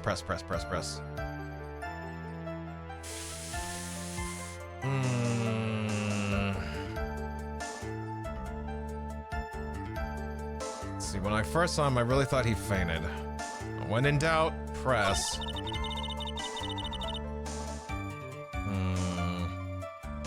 Press. You formulated your plan. What was this plan you had? I keep hitting that button. I knew right away the murderer was Matt. I knew because, one, he was going to expose Matt's weakest weak point to the world. So Matt did this to stop Juan and silence him for good. That's when I thought I should forge some evidence and pin this crime on Matt. Let's see. Oh, thank you for the thank you for the follow, Daddy Sora Hearts VT. Welcome in to our little corner of the internet, and thank you for the follow. It's appreciated. Thank you so much. So the forged pieces of evidence were the knife and the button. The first thing that came to mind was to plant the knife.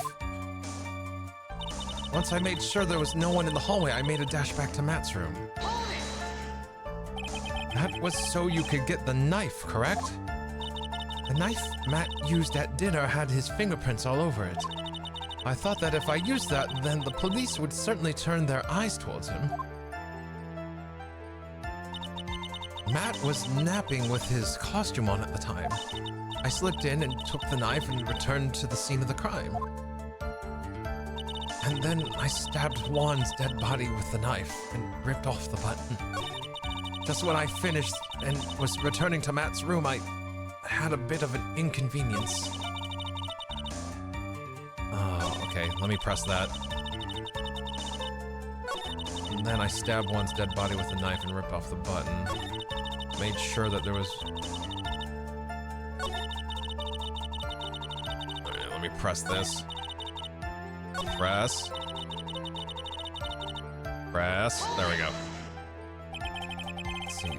So you were the one to stab the victim with that knife. It gives me goosebumps just thinking about it now. What a horrible thing I did. But at the time, I couldn't control my own body. It moved on its own. Then when I stabbed Juan's dead body, I suddenly realized something. If I used the button somehow, it could make Matt look even more suspect. So you thought to rip one of the buttons off and then plant it in Mr. Angard's hakama. Yes, and that's what I had planned to do. But things never go that smoothly, do they? Just when I finished and was returning to Matt's room, I had a bit of an inconvenience. An inconvenience? There was a woman with a camera at the ready, loitering in the hallway. I'm willing to bet my spikes it was Lana. There was also a woman with a ray gun at the ready, pacing back and forth. And that's Miss Oldbag for you. I had already been caught and made into a big scoop for a certain weekly tabloid once, so I couldn't very well go out looking like myself and get caught again. And that's why That's why I ended up using the Nickel Samurai costume. You were the one who prepared the costume, weren't you? Yes, I took it from Global Studios. I put it into Juan's guitar case the day before the awards ceremony. You did this in preparation for the press conference, correct? Yes, Juan wanted to wear that costume and hold a press conference in it. He was going to disclose Matt's big secret there. And what was the secret? That I don't know. Anyway, I thought that if I were to leave Juan's room in the Nickel Samurai costume, then people would think that Matt was the real murderer. I was very careful not to leave any fingerprints when I opened the guitar case. I absolutely did not want anyone to know about the costume. I don't want to concede, but this testimony rings of the truth. I'm sorry, Phoenix. No, please, don't apologize to me. We were both taken by surprise. Still, I'm sorry. When I first saw... Ooh, this might be one of the ones where I have to press everything. Yeah, I think... What was the one I haven't pressed? Made sure that it was in the hallway, dash back to Matt's room. Did I press this one? That was so you could get the knife, correct? Keep pushing that. There we go. The knife Matt used at dinner had to... Yeah, alright, I already pressed this one. I think it's the first statement. Yeah, I haven't pressed the first statement because I was just like, oh, I can't disprove that. Let me see, where is it? Let's see. When I first saw him, I really thought he had fainted, honest. I realized he was dead, I formulated my plan. Alright, press this one. But you could tell from the state of the room he was in that there must have been a fight. Are you telling the truth when you say that you did not know he was dead? He had a scarf tied around his neck, but that scarf was a part of the Jammin' Ninja costume, so I didn't think about anything about it was strange. His head was also tilted down a bit, so I couldn't see his face that well. That's why I thought I'd wake him up and went to pour the juice. Yep, that was it. I think I've heard enough. So, after that, you went back to Mr. Engarde's room and planted the button. Into Matt's Hakama? Yes. After that, I folded up the costume I was wearing and put it into a bag. Then I snuck it out of the hotel and got rid of it. My word! What does this all mean? Mr. Edgeworth, is it? The real criminal is Matt Engarde. Yesterday, that woman prosecutor sat me down for a talk. Francisca, huh? She said that I should, under no circumstances, confess to what I had done. If I had just kept quiet, then Matt would be found guilty for sure. I had no choice but to believe in her words.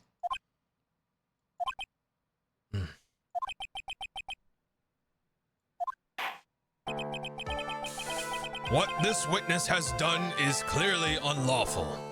However, as long as her testimony stands, we can be certain she is not the real killer. Wait, Your Honor! The defense still...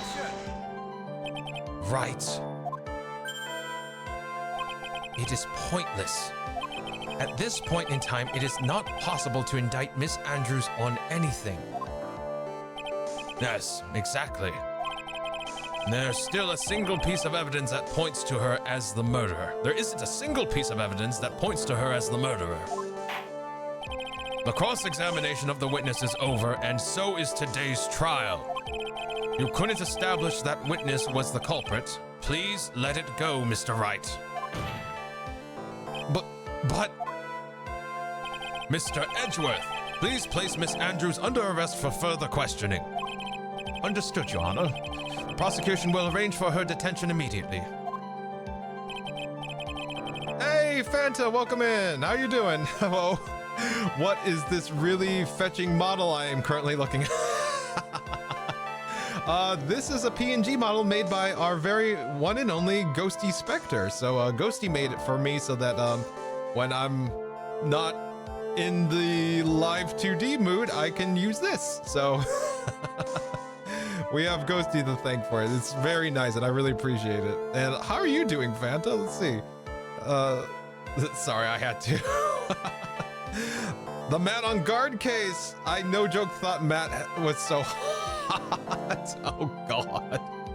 You like the bad boys, don't you, Fanta? Still kinda do. Oh my God. Let's see. I hope you're doing well, Fanta. It's nice to see you. How's your evening going? Let's see. Why do I feel like the secret is that Matt and Juan were dating? You know what? I would believe it, Evie. I would believe that 100%. That is all. Court is adjourned for today.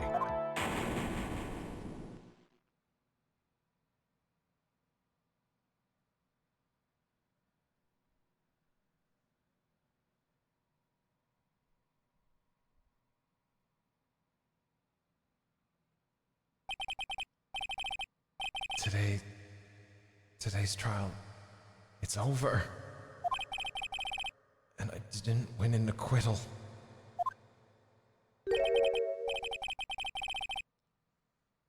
Witness, would you mind if I asked you something? Edgeworth? What is it? Before you leave court today, I wondered if I might look at one thing. The card in your hand. It's had my interest for quite some time now. What exactly is it? Oh, this? Mr. Wright also asked about this. Although I didn't remember it at the time you asked me about it, Mr. Wright, I remembered just now I found this in the room on that day. The room? That day? Yes. I found this card when I discovered Juan's body. It was lying there right next to him. You found that card next to the victim's body? I suppose I must have unconsciously slipped it into my pocket. But it's not as if this card is of any relevance to Juan's murder, right? Yeah, I guess not, but it's still a strange card if you ask me. But as far as a clue to this case, I don't see why... Witness! That card! Give it to me! Hurry! Edgeworth? Do you have any idea... Do you have any idea what you have stupidly yet inadvertently done? This... I can't believe you hid this from me all this time! I didn't mean to! What is this all about? I've never seen Edgeworth so emotional before.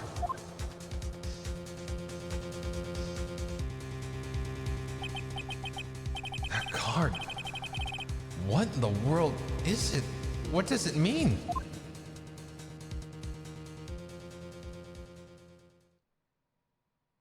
To be continued.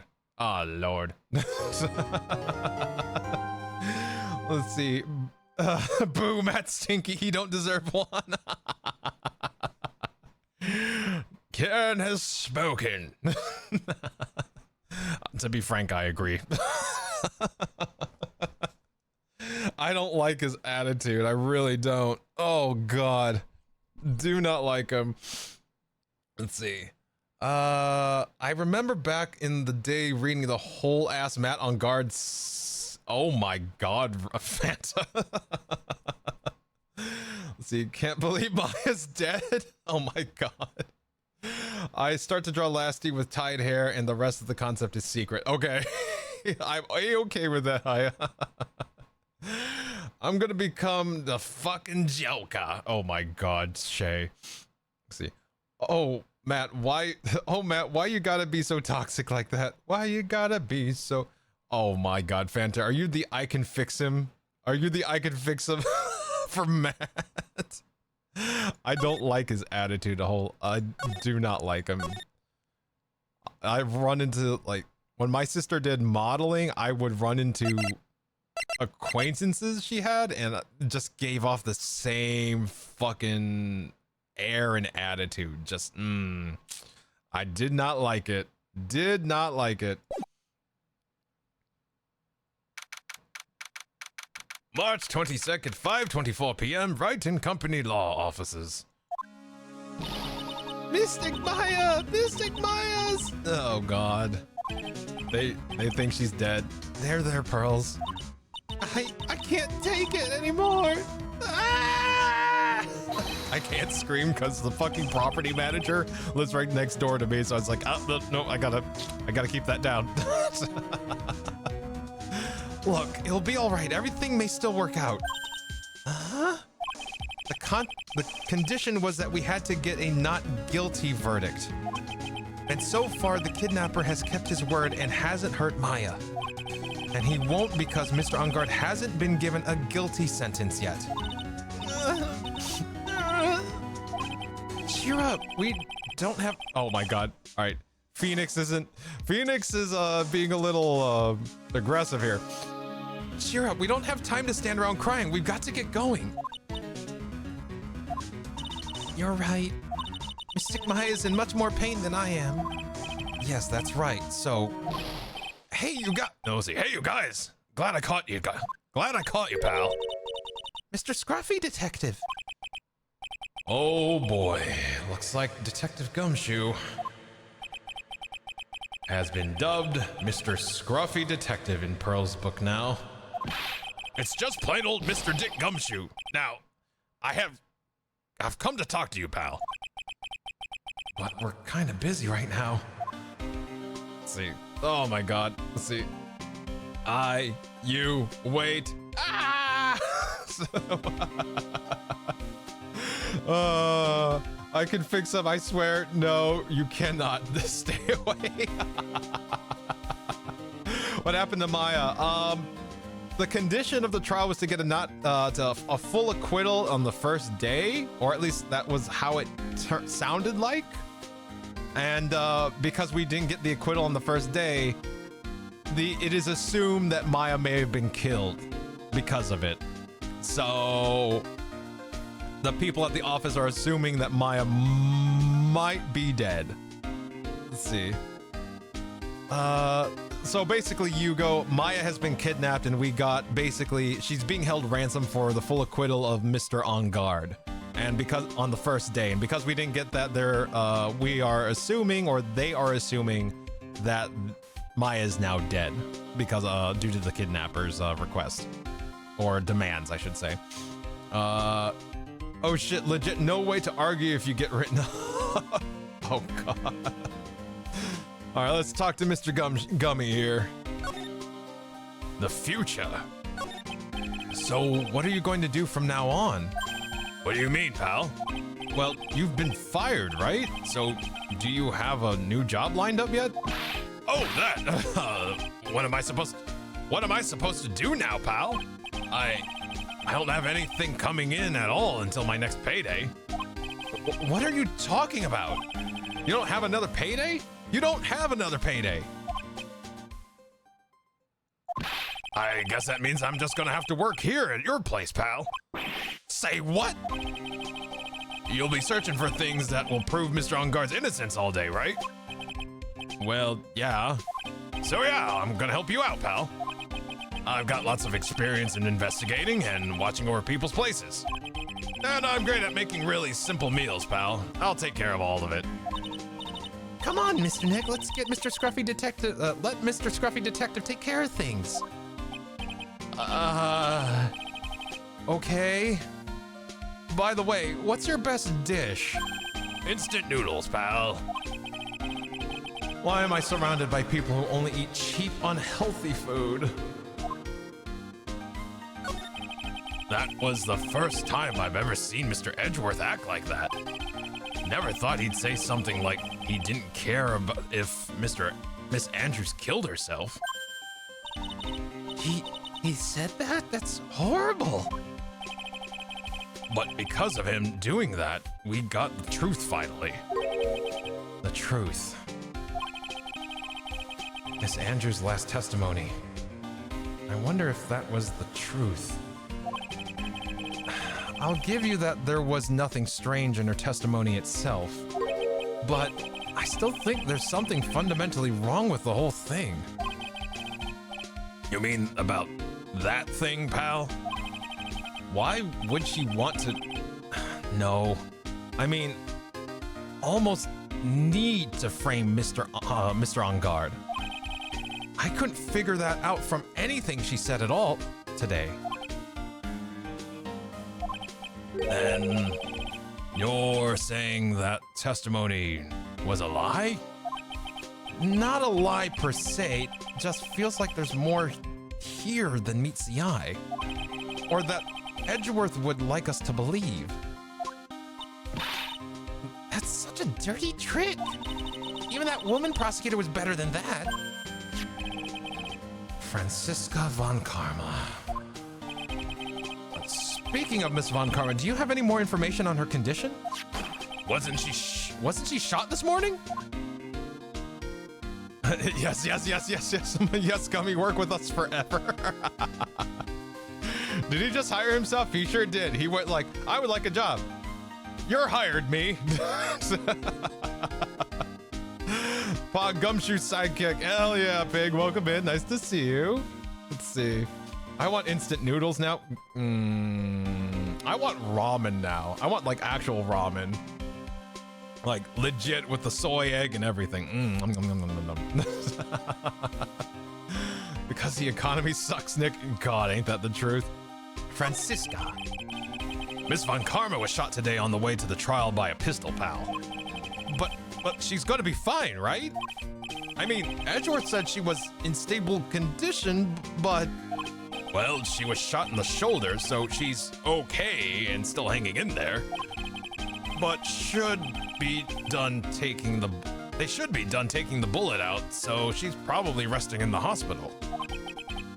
Which one? What? Are you going to visit her, pal? No, well, I was kind of thinking about it. Hey, you actually got a heart, don't you? She looked like she was being tortured to death not being able to go to the trial today. So maybe it'd be good for her if you went and let her whip you for a bit, pal. Let's go let her whip us, Nick. What is wrong with you two? What the f? Okay. Now I'm definitely not going. Let's see. The name of the hospital. Oh yeah, the Hottie Clinic. Okay. Oh, that guy's gonna be there, isn't he? Let's see. That name sends a chill down my spine. Me and you both, Phoenix. Well, I guess it can't hurt to stop by and say hi.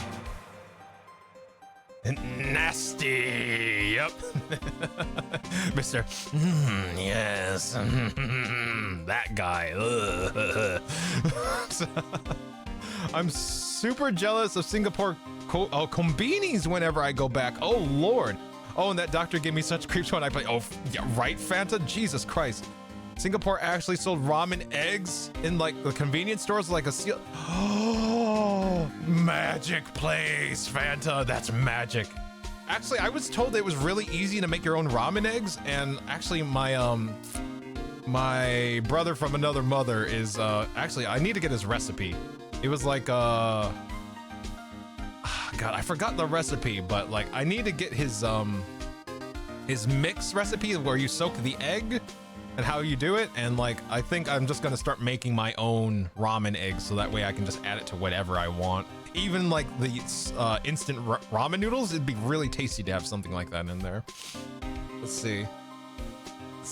I'm leaving. Okay, fair, Karen. Fair, very fair. Why is he excited? Why is she excited to get? Oh God, I have no idea, Hugo. I bet it's easy for just the. From what I've been told, it's pretty easy. All right. All right, is that everything? Are we gonna go? I'm gonna go. Like, I'm gonna. All right. You know what? We'll go to the hottie clinic and get it out of the way. Let's just get it out of the way, okay? It's like ripping off a band-aid. The sooner we do it, the sooner we never have to go here ever again. March 22nd, hottie clinic reception. Never thought I'd ever come back to this place.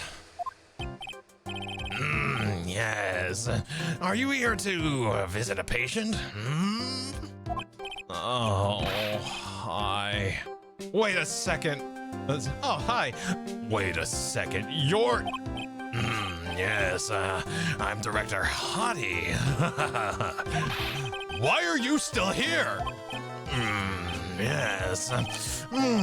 What is it? Can I help you with? You can tell me. Yes. Director Hottie. Edgeworth? Yes. I'm Director Hottie. Oh, you're the man from this morning. Yes. What is it? Director Franziska. How is Franziska von Karma? You don't need to worry. Yes, she's in good hands. Because you see, I'm personally taking good care of her. Yes. Yes, and that thing, that surgery, it went well, yes. You have my gratitude. It looks like Edgeworth doesn't know about this director and his secret. She looked so pitiful, absolutely terrified. Yes. But I understand. Yes, her opponent was a gun after all. And when she snuck up on her real secret like, she would scream real loud. Yes. I see. But she's really cute too. When I do that, she'd whip me with her whip. Boy, did I cry like a baby. Yes, but I think I could get used to it.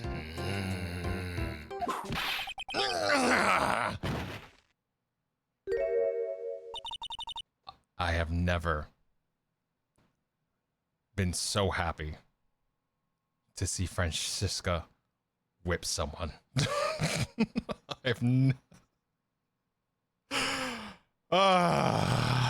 I apologize, chat. I apologize ahead of time. I'm gonna be sick. Go back to your... Oh, God. Oh, my God. Wait, is this the doctor's secret? He's not a doctor. Straight up, like, you want to know the secret of that doctor? He's not a doctor. He's just some creepo that hangs out in the hospital, hangs out in the clinic. That's it.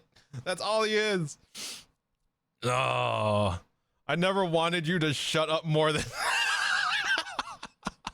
I'm so sorry. Oh God, I'm so sorry. I was like, he's super creepy, so I'm gonna make him super creepy. Oh God, I did not like that. Ugh. Okay, mission successful. Yeah, there we go. Exactly, perfect. Go back to your room. You're so mean. So mean, my frisky Friska. But it's... Okay, I'm... yes. It's time for my IV drops. Yes. Frisky Friska. Bitch. Oh my God. I'm reading the lines. That's not me. Oh God, it's not me. Oh, I hate it. I hate it. Oh my God, I've never been happier to see Miss Von Karma. Seeing some of these lines in English is an experience. All right, ban pig. I'm kidding. I'm traumatized. I'm so sorry, Evie. And what are those, let's see. And what are those tulips doing in your hands, Mr. Phoenix, right? I knew I shouldn't have come here. The shooting. I was shot in front of the courthouse in my right shoulder. But it's no big deal. This sort of thing happens all the time. What? I even had full intentions of running the trial this morning. But you would have been, but wouldn't that have been too much for you? There's no need to act tough in front of us, you know. Regardless, I was dragged here by that man over there. He was so unyielding. One has to wonder if he was simply interested in stealing my case. It was the only logical course of action given the bullet was still lodged in your shoulder. But by taking over the case, I found myself having to clean up after you and that irresponsible deal you made. I think I know what deal he's referring to.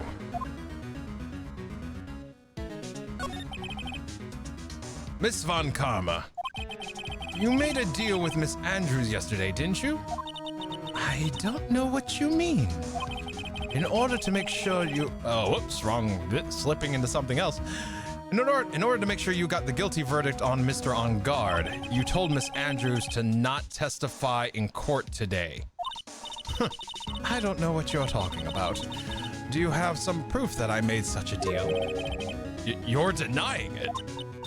It looks like you were lucky, Mr. Phoenix, right? If I had been in court today, this trial would have already been over. All while hiding Miss Andrews' own crime?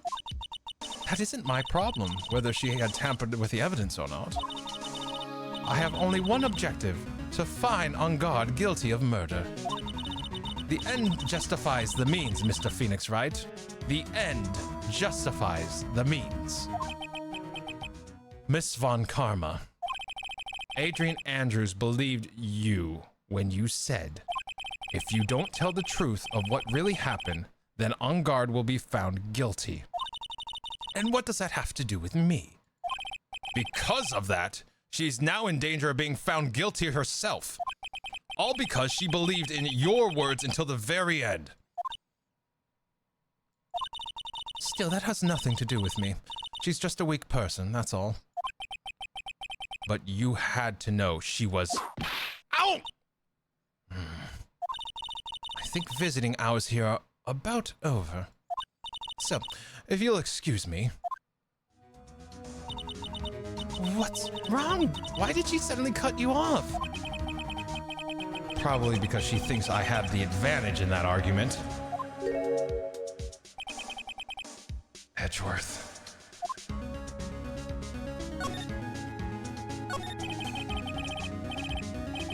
Wow, fuck this lady, Jesus Christ.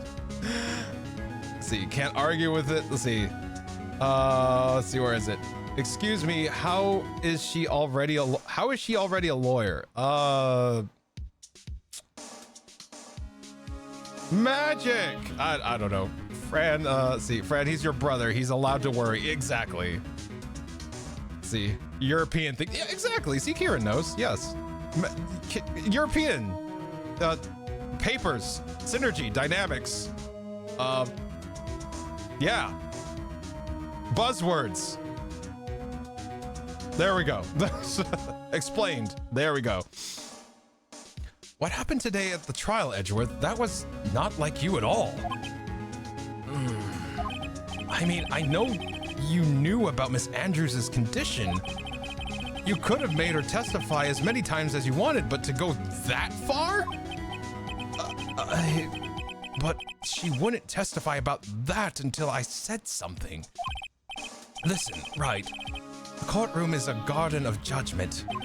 I'm putting myself on the line when I stand in there. And that's why I made the witness do the same. It's only natural. By the way, Edgeworth, you were really angry in court today. That's rare for you. Witness! That card! Give it to me! Hurry! Do you have any idea what you have stupidly yet inadvertently done? This... I can't believe you hid this from me all this time! That card... What in the world is it? You mean this? Listen, right. This is top secret information.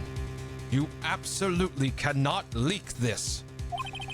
A special investigations team has existed for a number of years now, but few know of it. I understand. Their task is to find the owner of these cards, of this card. A man called Shelly the Killer. And just as his name states, he is a killer, an assassin, the best at that. An assassin? See, picture card was placed next to the victim at the time of the murder. Miss Andrews was carrying it. Assassin. So, who is Shelly the Killer? The Killer is the name of a long-standing line of assassins. Long-standing? The name first appeared about 100 years ago, I hear. Shelly is the professional name of the third heir to the D Killer name. So because his professional name is Shelly, he leaves cards with a shell on them? He has a habit of making sure to leave a card by the body of his victims. Why would he do something like that? We think it's part of his duty to his clients. His duty? He leaves a card, then his clients can be assured that it was he who killed the victim. It also serves as insurance against any charges being pushed onto his clients. I see. The killer values the trust between his clients and himself above all else. It seems that this is one honorable assassin with a moral conscience. I guess that even honorable assassins can exist. So you think this assassin... You think he's the one who did the killing in this case? It would appear that way. The discovery of the card basically confirms it, wouldn't you agree? Shelly the Killer, huh? Maya's situation. I noticed something at the trial today. You were behaving in a very strange manner. Is something the matter? How would you know, Edgeworth? I guess I should just tell him. Maya, she's been kidnapped. Kidnapped? What did the kidnapper want? An acquittal. I see. I had no idea. I will prepare a rescue team as soon as possible, and resolve this by tomorrow. Really? Did you hear that, Mr. Nick? Mr. Edgeworth is going to... Stop trying to console me, Edgeworth. I don't need your pity. Mr. Nick... There's no way you can find her. We don't even have a single lead to go on. There's only one way to save her. I have to get an acquittal somehow. It's the only way. Right, listen. You need to know something. Juan Corda was killed by Shelly the Killer. And the client who ordered the job is Matt on guard, your own client. Please stop. I can't listen to you. I can't believe that. I see. Well, if you want to continue your investigation, you will need this. What is it? The hotel right now is restricted to police personnel only. As we're looking for any clues that might lead us to Shelly the Killer, But if you take this with you to the hotel, I'm sure they'll let you enter. Letter of introduction. Received from Edgeworth allows Bear to freely investigate the crime scene. In any case, I must attend to the preparations for Maya's rescue team. We'll meet again if anything should happen. Now, if you'll excuse me, I'll see you at home, right?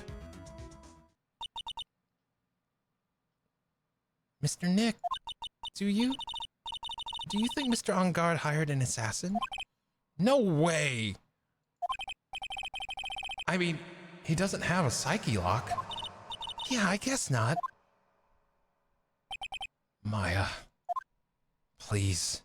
All I ask is you make it home safe and sound.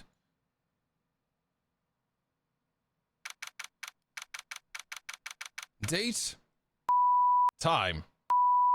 Location. I guess even kidnappers can be a little clumsy. Clumsy enough to drop a card like this for me.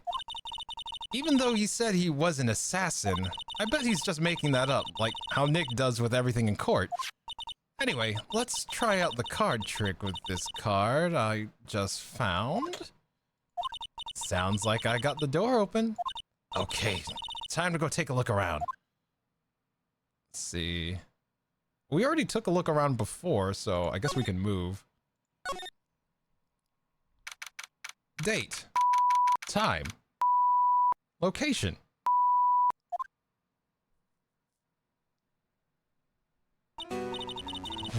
What is this place? I've got a feeling I'm not in the hotel anymore. Are those videos over there? Well, I'll worry about that later. For now, I guess I should look for clues. That way I can show them to Sis and maybe get out of here. Let's see here. All right, let me catch up with chat real quick. Agent 47, maybe. So is this killer the murderer? We're pretty sure he is the murderer. But like, Edgeworth has basically said that Matt Engard ordered the murder from the killer. Okay, I double checked myself. She graduated 16, never lost until she turned 18, and when she went up against us. Oh, let's see. Nick, your boyfriend is trying to help. Don't yell at him. Phoenix, emotional and bitter. Edgeworth, yummy. Right, poor guy. Let's see, yeah. Oh, your teacher came? Okay, have a good rest of your time at school, Yugo. We'll see you later. And thanks you for stopping by, okay? We'll catch you on the next one. Let's see. Rob from oh my god. Shit has only an early 2000s gamer setup. There's a framed picture here sitting on the coffee table. It's a picture of a woman. She's kind of pretty. Hey, it looks like something's written on here. Let's see. I think it says, "With love, Celeste." I bet this could be a clue.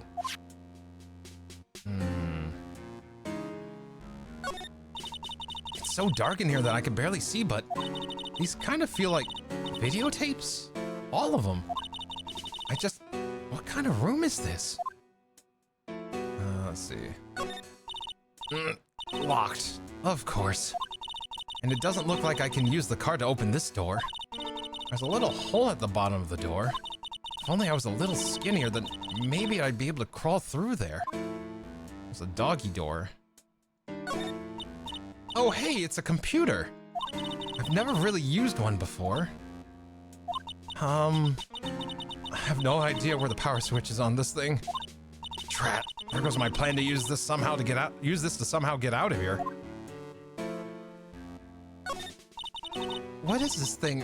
An antenna, I guess? And this is a VCR.